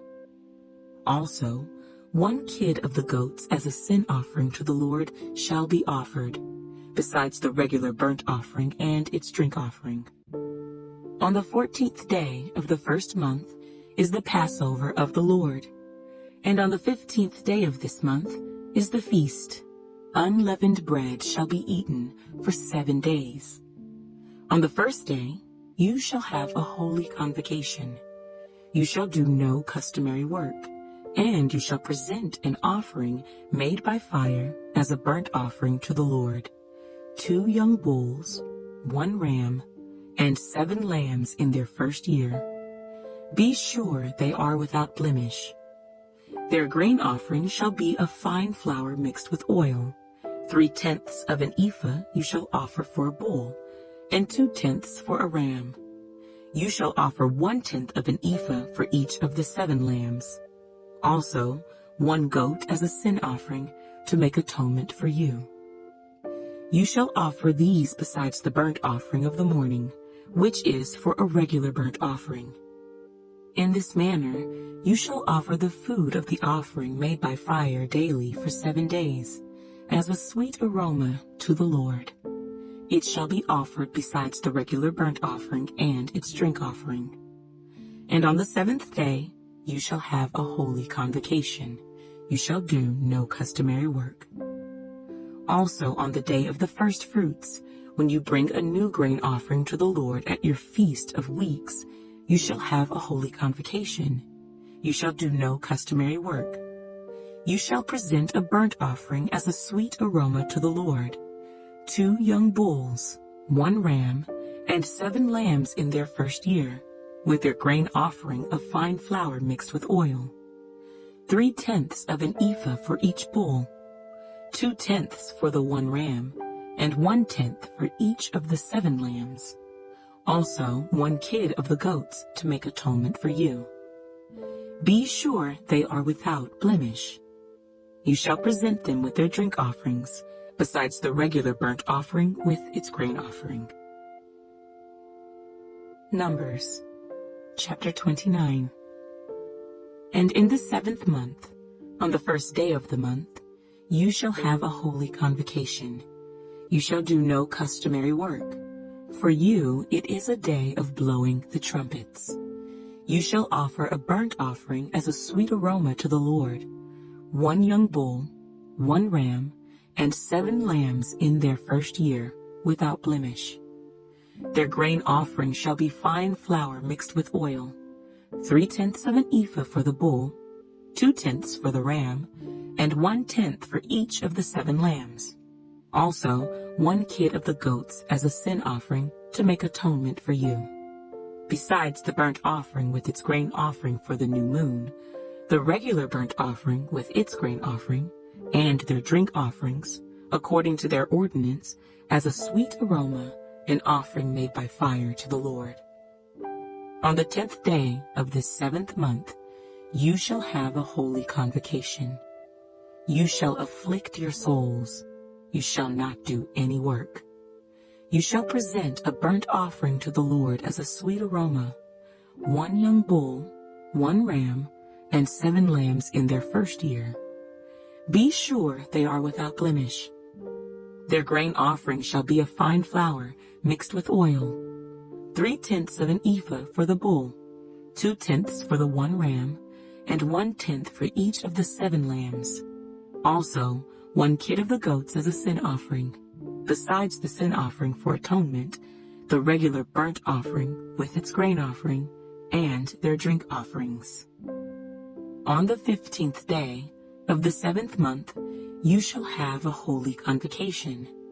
You shall do no customary work, and you shall keep a feast to the Lord 7 days. You shall present a burnt offering, an offering made by fire, as a sweet aroma to the Lord, 13 young bulls, 2 rams, and 14 lambs in their first year. They shall be without blemish. Their grain offering shall be of fine flour mixed with oil, 3/10 of an ephah for each of the 13 bulls, 2/10 for each of the 2 rams, and 1/10 for each of the 14 lambs. Also 1 kid of the goats as a sin offering, besides the regular burnt offering, its grain offering, and its drink offering. On the 2nd day, present 12 young bulls, 2 rams, 14 lambs in their first year without blemish, and their grain offering and their drink offerings for the bulls, for the rams, and for the lambs, by their number, according to the ordinance. Also 1 kid of the goats as a sin offering, besides the regular burnt offering with its grain offering and their drink offerings. On the 3rd day, present 11 bulls, 2 rams, 14 lambs in their first year without blemish, and their grain offering and their drink offerings for the bulls, for the rams, and for the lambs by their number, according to the ordinance. Also 1 goat as a sin offering, besides the regular burnt offering, its grain offering, and its drink offering. On the 4th day, present 10 bulls, 2 rams, and 14 lambs in their first year, without blemish, and their grain offering and their drink offerings for the bulls, for the rams, and for the lambs, by their number, according to the ordinance. Also 1 kid of the goats as a sin offering, besides the regular burnt offering, its grain offering, and its drink offering. On the 5th day, present 9 bulls, 2 rams, and 14 lambs in their first year without blemish, and their grain offering and their drink offerings for the bulls, for the rams, and for the lambs, by their number, according to the ordinance. Also 1 goat as a sin offering, besides the regular burnt offering, its grain offering, and its drink offering. On the 6th day, present 8 bulls, 2 rams, and 14 lambs in their first year without blemish, and their grain offering and their drink offerings for the bulls, for the rams, and for the lambs, by their number, according to the ordinance. Also 1 goat as a sin offering, besides the regular burnt offering, its grain offering, and its drink offering. On the 7th day, present 7 bulls, 2 rams, and 14 lambs in their first year without blemish, and their grain offering and their drink offerings for the bulls, for the rams, and for the lambs, by their number according to the ordinance.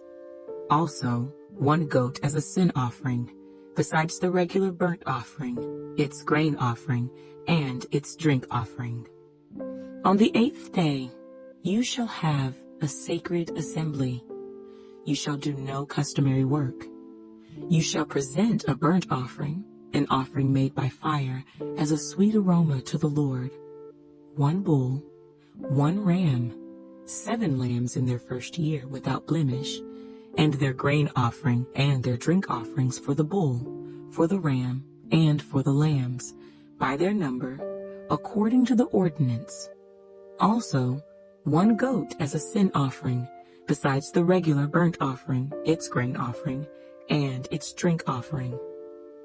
These you shall present to the Lord at your appointed feasts, besides your vowed offerings and your freewill offerings, as your burnt offerings and your grain offerings, as your drink offerings and your peace offerings. So Moses told the children of Israel everything, just as the Lord commanded Moses. Numbers, chapter 30. Then Moses spoke to the heads of the tribes concerning the children of Israel, saying, This is the thing which the Lord has commanded.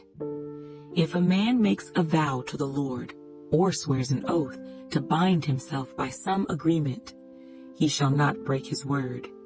He shall do according to all that proceeds out of his mouth. Or if a woman makes a vow to the Lord, and binds herself by some agreement while in her father's house in her youth, and her father hears her vow and the agreement by which she has bound herself, and her father holds his peace, then all her vows shall stand, and every agreement with which she has bound herself shall stand. But if her father overrules her on the day that he hears, then none of her vows nor her agreements by which she has bound herself shall stand, and the Lord will release her, because her father overruled her. If indeed she takes a husband, while bound by her vows or by a rash utterance from her lips by which she bound herself, and her husband hears it, and makes no response to her on the day that he hears, then her vows shall stand, and her agreements by which she bound herself shall stand. But if her husband overrules her on the day that he hears it, he shall make void her vow which she took, and what she uttered with her lips, by which she bound herself, and the Lord will release her. Also, any vow of a widow or a divorced woman, by which she has bound herself, shall stand against her. If she vowed in her husband's house, or bound herself by an agreement with an oath, and her husband heard it, and made no response to her, and did not overrule her, then all her vows shall stand, and every agreement by which she bound herself shall stand, But if her husband truly made them void on the day he heard them, then whatever proceeded from her lips concerning her vows, or concerning the agreement binding her, it shall not stand. Her husband has made them void, and the Lord will release her. Every vow and every binding oath to afflict her soul, her husband may confirm it, or her husband may make it void. Now if her husband makes no response whatever to her from day to day, then he confirms all her vows, or all the agreements that bind her. He confirms them, because he made no response to her on the day that he heard them. But if he does make them void after he has heard them, then he shall bear her guilt. These are the statutes which the Lord commanded Moses, between a man and his wife, and between a father and his daughter in her youth, in her father's house. Numbers, chapter 31. And the Lord spoke to Moses, saying, Take vengeance on the Midianites for the children of Israel. Afterward you shall be gathered to your people. So Moses spoke to the people, saying, Arm some of yourselves for war, and let them go against the Midianites to take vengeance for the Lord on Midian. 1,000 from each tribe of all the tribes of Israel you shall send to the war. So there were recruited from the divisions of Israel 1,000 from each tribe, 12,000 armed for war. Then Moses sent them to the war, 1,000 from each tribe. He sent them to the war with Phinehas, the son of Eleazar the priest, with the holy articles and the signal trumpets in his hand. And they warred against the Midianites, just as the Lord commanded Moses. And they killed all the males. They killed the kings of Midian with the rest of those who were killed: Evi, Rechem, Zur, Hur, and Reba, the 5 kings of Midian. Balaam, the son of Beor, they also killed with the sword. And the children of Israel took the women of Midian captive, with their little ones, and took as spoil all their cattle, all their flocks, and all their goods. They also burned with fire all the cities where they dwelt, and all their forts. And they took all the spoil and all the booty of man and beast. Then they brought the captives, the booty, and the spoil to Moses, to Eleazar the priest, and to the congregation of the children of Israel, to the camp in the plains of Moab by the Jordan, across from Jericho. And Moses, Eleazar the priest, and all the leaders of the congregation went to meet them outside the camp. But Moses was angry with the officers of the army, with the captains over thousands and captains over hundreds who had come from the battle. And Moses said to them, Have you kept all the women alive? Look, these women caused the children of Israel, through the counsel of Balaam, to trespass against the Lord in the incident of Peor, and there was a plague among the congregation of the Lord. Now therefore, kill every male among the little ones, and kill every woman who has known a man intimately. But keep alive for yourselves all the young girls who have not known a man intimately. And as for you, remain outside the camp 7 days.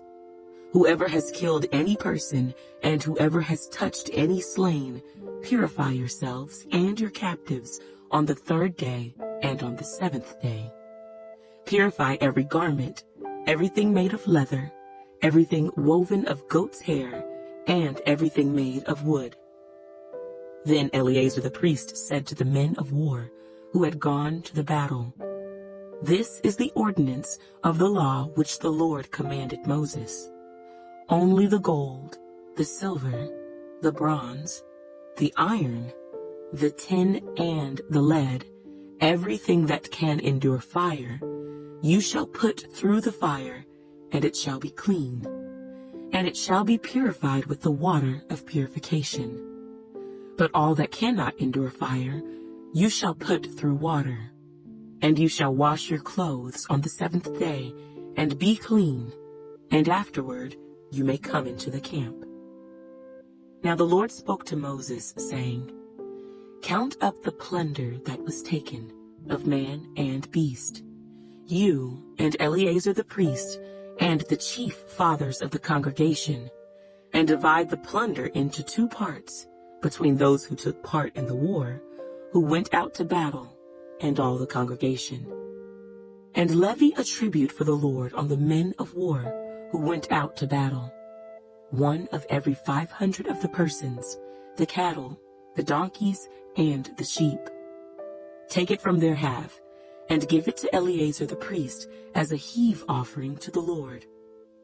And from the children of Israel's half, you shall take 1 of every 50, drawn from the persons, the cattle, the donkeys, and the sheep, from all the livestock, and give them to the Levites, who keep charge of the tabernacle of the Lord. So Moses and Eleazar the priest did as the Lord commanded Moses. The booty remaining from the plunder, which the men of war had taken, was 675,000 sheep, 72,000 cattle, 61,000 donkeys, and 32,000 persons in all, of women who had not known a man intimately. And the half, the portion for those who had gone out to war, was in number 337,500 sheep, and the Lord's tribute of the sheep was 675. The cattle were 36,000, of which the Lord's tribute was 72. The donkeys were 30,500, of which the Lord's tribute was 61.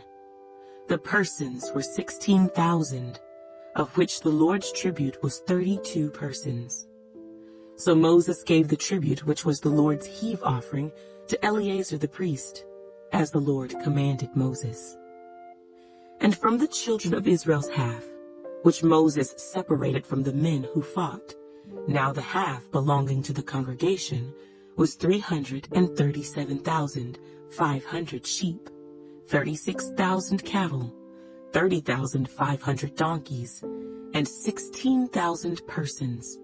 And from the children of Israel's half, Moses took 1 of every 50, drawn from man and beast, and gave them to the Levites, who kept charge of the tabernacle of the Lord, as the Lord commanded Moses. Then the officers who were over thousands of the army, the captains of thousands, and captains of hundreds, came near to Moses. And they said to Moses, Your servants have taken account of the men of war who are under our command, and not a man of us is missing. Therefore we have brought an offering for the Lord, what every man found of ornaments of gold, armlets and bracelets, and signet rings and earrings and necklaces, to make atonement for ourselves before the Lord.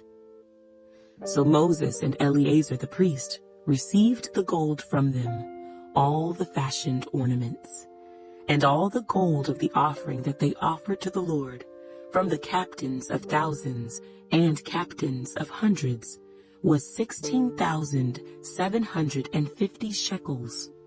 The men of war had taken spoil, every man for himself. And Moses and Eleazar the priest received the gold from the captains of thousands and of hundreds, and brought it into the tabernacle of meeting, as a memorial for the children of Israel before the Lord. Numbers, chapter 32. Now the children of Reuben and the children of Gad had a very great multitude of livestock. And when they saw the land of Jazer and the land of Gilead, that indeed the region was a place for livestock, the children of Gad and the children of Reuben came and spoke to Moses, to Eleazar the priest, and to the leaders of the congregation, saying, Adaroth, Dibon, Jazer, Nimrah, Heshbon, Elealeh, Shebam, Nebo, and Beon, the country which the Lord defeated before the congregation of Israel, is a land for livestock, and your servants have livestock. Therefore they said, If we have found favor in your sight, let this land be given to your servants as a possession. Do not take us over the Jordan. And Moses said to the children of Gad and to the children of Reuben, Shall your brethren go to war while you sit here? Now why will you discourage the heart of the children of Israel from going over into the land which the Lord has given them? Thus your fathers did when I sent them away from Kadesh Barnea to see the land. For when they went up to the valley of Eshcol and saw the land, they discouraged the heart of the children of Israel, so that they did not go into the land which the Lord had given them. So the Lord's anger was aroused on that day, and he swore an oath, saying, Surely none of the men who came up from Egypt, from 20 years old and above, shall see the land of which I swore to Abraham, Isaac, and Jacob, because they have not wholly followed me, except Caleb, the son of Jephunneh, the Kenizzite, and Joshua, the son of Nun, for they have wholly followed the Lord. So the Lord's anger was aroused against Israel, and he made them wander in the wilderness 40 years, until all the generation that had done evil in the sight of the Lord was gone. And look, you have risen in your father's place, a brood of sinful men, to increase still more the fierce anger of the Lord against Israel. For if you turn away from following him, he will once again leave them in the wilderness, and you will destroy all these people. Then they came near to him and said, We will build sheepfolds here for our livestock, and cities for our little ones, but we ourselves will be armed, ready to go before the children of Israel until we have brought them to their place, and our little ones will dwell in the fortified cities because of the inhabitants of the land. We will not return to our homes until every one of the children of Israel has received his inheritance. For we will not inherit with them on the other side of the Jordan and beyond, because our inheritance has fallen to us on this eastern side of the Jordan. Then Moses said to them, If you do this thing, if you arm yourselves before the Lord for the war, and all your armed men cross over the Jordan before the Lord until he has driven out his enemies from before him, and the land is subdued before the Lord, then afterward you may return and be blameless before the Lord and before Israel. And this land shall be your possession before the Lord. But if you do not do so, then take note, you have sinned against the Lord, and be sure your sin will find you out. Build cities for your little ones and folds for your sheep, and do what has proceeded out of your mouth. And the children of Gad and the children of Reuben spoke to Moses, saying, Your servants will do as my Lord commands. Our little ones, our wives, our flocks, and all our livestock will be there in the cities of Gilead. But your servants will cross over, every man armed for war, before the Lord to battle, just as my Lord says. So Moses gave command concerning them to Eleazar the priest, to Joshua the son of Nun, and to the chief fathers of the tribes of the children of Israel.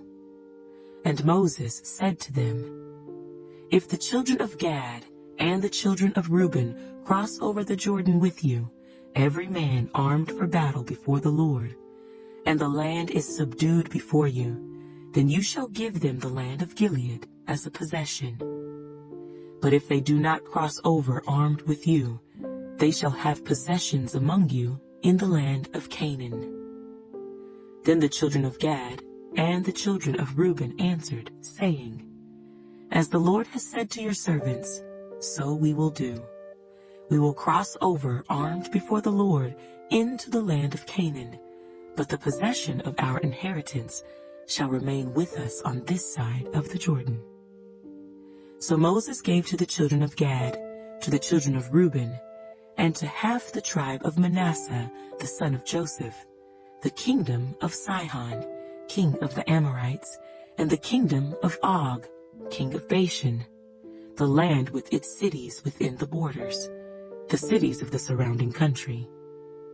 And the children of Gad built Dibon, and Adaroth, and Aroer, Atroth, and Shophan, and Jazer, and Jogbehah, Beth Nimrah, and Beth Haran, fortified cities, and folds for sheep. And the children of Reuben built Heshbon, and Elealeh, and Kirjathaim, Nebo, and Baal-meon, their names being changed, and Shibmah, and they gave other names to the cities which they built. And the children of Machir, the son of Manasseh, went to Gilead and took it, and dispossessed the Amorites who were in it. So Moses gave Gilead to Machir, the son of Manasseh, and he dwelt in it. Also Jair, the son of Manasseh, went and took its small towns, and called them Havoth Jair. Then Noba went and took Kenath, and its villages, and he called it Noba, after his own name. Numbers, chapter 33. These are the journeys of the children of Israel, who went out of the land of Egypt by their armies, under the hand of Moses and Aaron. Now Moses wrote down the starting points of their journeys at the command of the Lord, and these are their journeys according to their starting points. They departed from Ramesses in the 1st month, on the 15th day of the 1st month. On the day after the Passover, the children of Israel went out with boldness in the sight of all the Egyptians.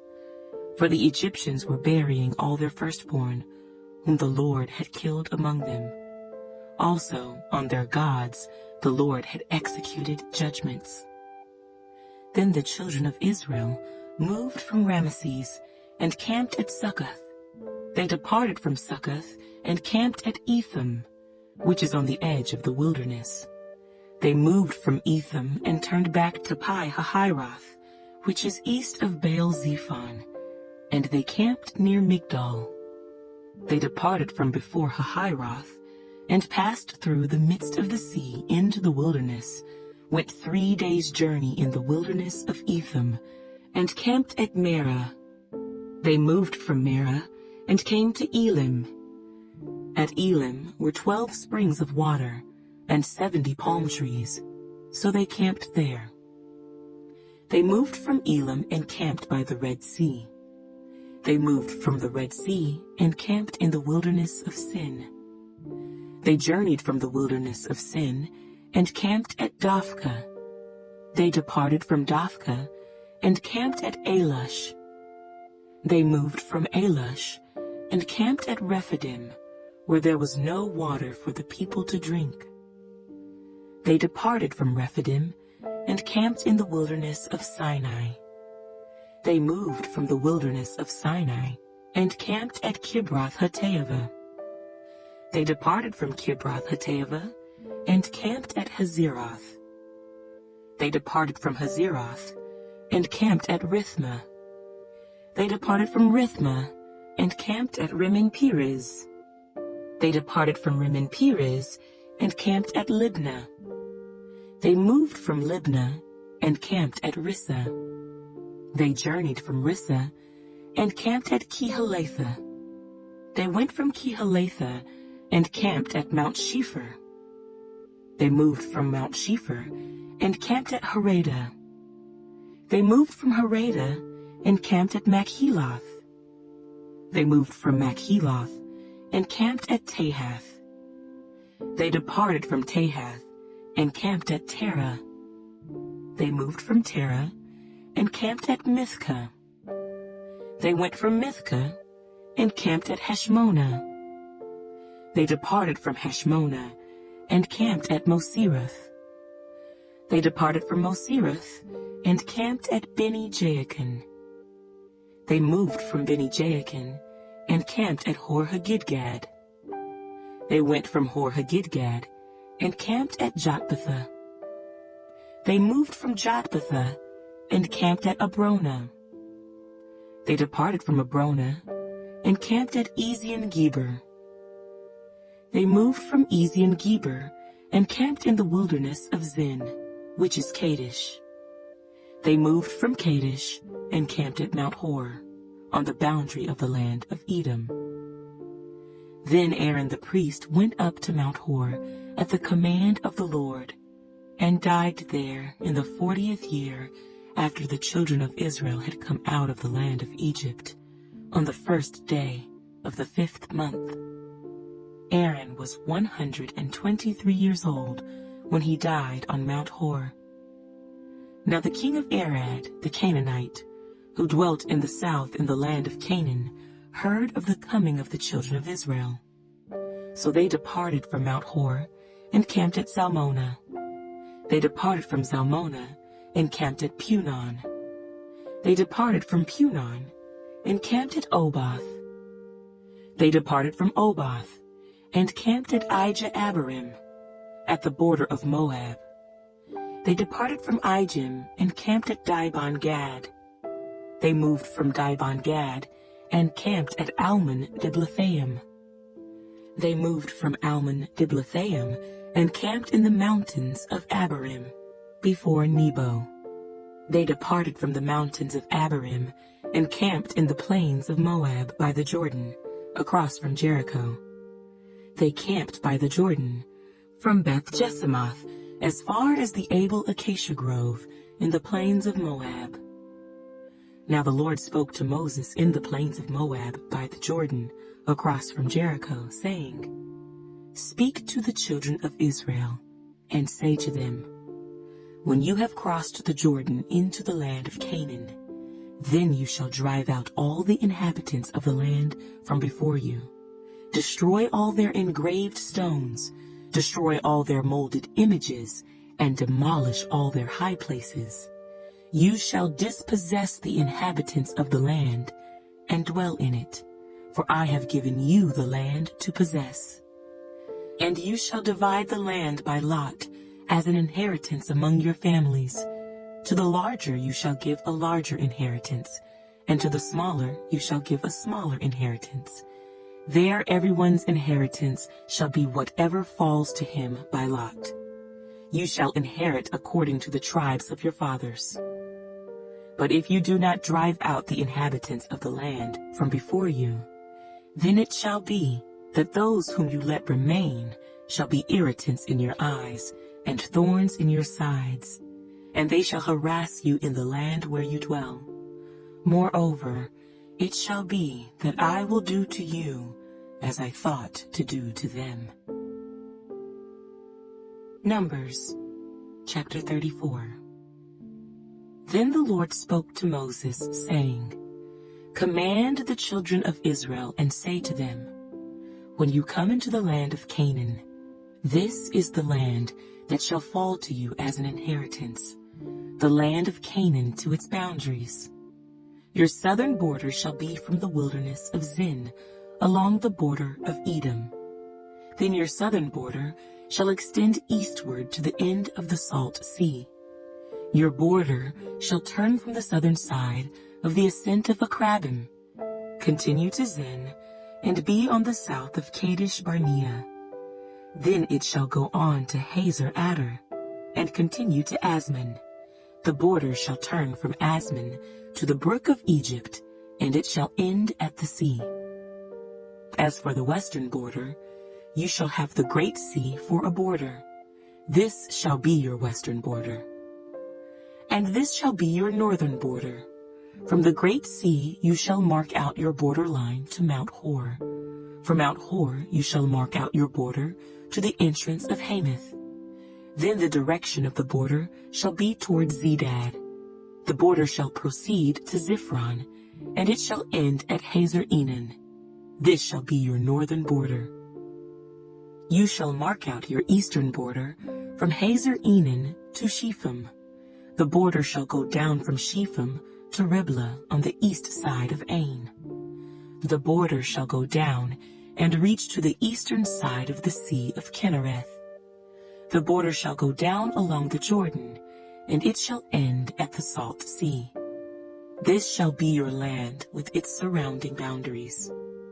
Then Moses commanded the children of Israel, saying, This is the land which you shall inherit by lot, which the Lord has commanded to give to the 9 tribes and to the half-tribe, for the tribe of the children of Reuben, according to the house of their fathers, and the tribe of the children of Gad, according to the house of their fathers, have received their inheritance. And the half-tribe of Manasseh has received its inheritance.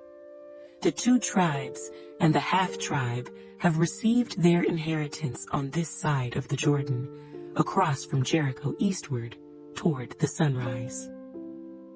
And the Lord spoke to Moses, saying, These are the names of the men who shall divide the land among you as an inheritance: Eleazar the priest, and Joshua the son of Nun. And you shall take 1 leader of every tribe to divide the land for the inheritance. These are the names of the men: from the tribe of Judah, Caleb the son of Jephunneh; from the tribe of the children of Simeon, Shemuel the son of Ammihud; from the tribe of Benjamin, Elidad the son of Kislon; a leader from the tribe of the children of Dan, Buckai the son of Joglai; from the sons of Joseph, a leader from the tribe of the children of Manasseh, Haniel the son of Ephod; and a leader from the tribe of the children of Ephraim, Kemuel the son of Shiftan; a leader from the tribe of the children of Zebulun, Elizaphan the son of Parnak; a leader from the tribe of the children of Issachar, Paltiel the son of Azan; a leader from the tribe of the children of Asher, Ahihud the son of Shalomai; and a leader from the tribe of the children of Naphtali, Pedahel the son of Ammihud. These are the ones the Lord commanded to divide the inheritance among the children of Israel in the land of Canaan. Numbers, chapter 35. And the Lord spoke to Moses in the plains of Moab by the Jordan across from Jericho, saying, Command the children of Israel that they give the Levites cities to dwell in from the inheritance of their possession, and you shall also give the Levites common land around the cities. They shall have the cities to dwell in, and their common land shall be for their cattle, for their herds, and for all their animals. The common land of the cities, which you will give the Levites, shall extend from the wall of the city outward 1,000 cubits all around. And you shall measure outside the city on the east side 2,000 cubits, on the south side 2,000 cubits, on the west side 2,000 cubits, and on the north side 2,000 cubits. The city shall be in the middle. This shall belong to them as common land for the cities. Now among the cities which you will give to the Levites, you shall appoint 6 cities of refuge, to which a manslayer may flee. And to these you shall add 42 cities. So all the cities you will give to the Levites shall be 48. These you shall give with their common land. And the cities which you will give shall be from the possession of the children of Israel. From the larger tribe you shall give many. From the smaller you shall give few. Each shall give some of its cities to the Levites, in proportion to the inheritance that each receives. Then the Lord spoke to Moses, saying, Speak to the children of Israel, and say to them, When you cross the Jordan into the land of Canaan, then you shall appoint cities to be cities of refuge for you, that the manslayer who kills any person accidentally may flee there.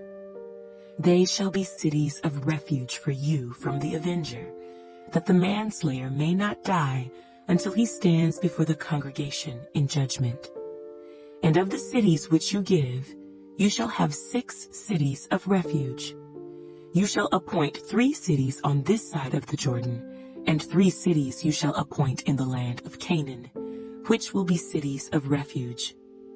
These 6 cities shall be for refuge for the children of Israel, for the stranger, and for the sojourner among them, that anyone who kills a person accidentally may flee there.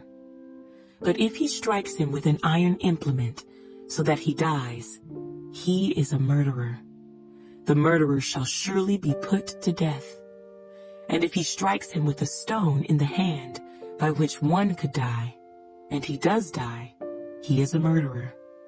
The murderer shall surely be put to death.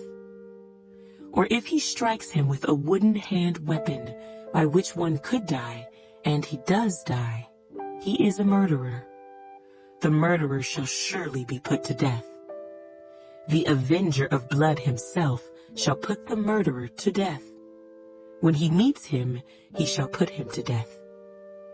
If he pushes him out of hatred or, while lying in wait, hurls something at him so that he dies, or in enmity he strikes him with his hand so that he dies, the one who struck him shall surely be put to death.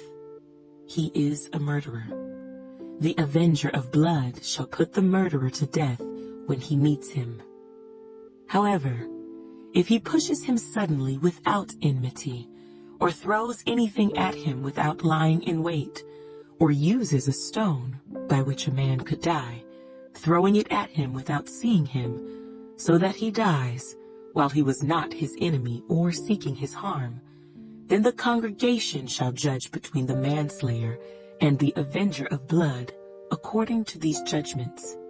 So the congregation shall deliver the manslayer from the hand of the avenger of blood, and the congregation shall return him to the city of refuge where he had fled, and he shall remain there until the death of the high priest who was anointed with the holy oil. But if the manslayer at any time goes outside the limits of the city of refuge where he fled, and the avenger of blood finds him outside the limits of his city of refuge, and the avenger of blood kills the manslayer, he shall not be guilty of blood, because he should have remained in his city of refuge until the death of the high priest. But after the death of the high priest, the manslayer may return to the land of his possession. And these things shall be a statute of judgment to you throughout your generations in all your dwellings. Whoever kills a person, the murderer shall be put to death on the testimony of witnesses. But one witness is not sufficient testimony against a person for the death penalty. Moreover, you shall take no ransom for the life of a murderer who is guilty of death, but he shall surely be put to death. And you shall take no ransom for him who has fled to his city of refuge, that he may return to dwell in the land before the death of the priest. So you shall not pollute the land where you are, for blood defiles the land, and no atonement can be made for the land, for the blood that is shed on it, except by the blood of him who shed it. Therefore, do not defile the land which you inhabit, in the midst of which I dwell. For I, the Lord, dwell among the children of Israel. Numbers, chapter 36. Now the chief fathers of the families of the children of Gilead, the son of Machir, the son of Manasseh, of the families of the sons of Joseph, came near and spoke before Moses and before the leaders, the chief fathers of the children of Israel. And they said, The Lord commanded my lord Moses to give the land as an inheritance by lot to the children of Israel, and my lord was commanded by the Lord to give the inheritance of our brother Zelophehad to his daughters. Now if they are married to any of the sons of the other tribes of the children of Israel, then their inheritance will be taken from the inheritance of our fathers, and it will be added to the inheritance of the tribe into which they marry. So it will be taken from the lot of our inheritance. And when the Jubilee of the children of Israel comes, then their inheritance will be added to the inheritance of the tribe into which they marry. So their inheritance will be taken away from the inheritance of the tribe of our fathers. Then Moses commanded the children of Israel according to the word of the Lord, saying, What the tribe of the sons of Joseph speaks is right. This is what the Lord commands concerning the daughters of Zelophehad, saying, Let them marry whom they think best, but they may marry only within the family of their father's tribe. So the inheritance of the children of Israel shall not change hands from tribe to tribe, for every one of the children of Israel shall keep the inheritance of the tribe of his fathers. And every daughter who possesses an inheritance in any tribe of the children of Israel shall be the wife of one of the family of her father's tribe, so that the children of Israel each may possess the inheritance of his fathers. Thus no inheritance shall change hands from one tribe to another, but every tribe of the children of Israel shall keep its own inheritance.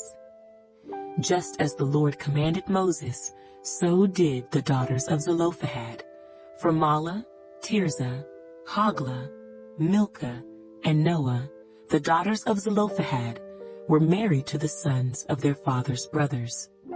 They were married into the families of the children of Manasseh, the son of Joseph, and their inheritance remained in the tribe of their father's family. These are the commandments and the judgments which the Lord commanded the children of Israel by the hand of Moses in the plains of Moab by the Jordan, across from Jericho.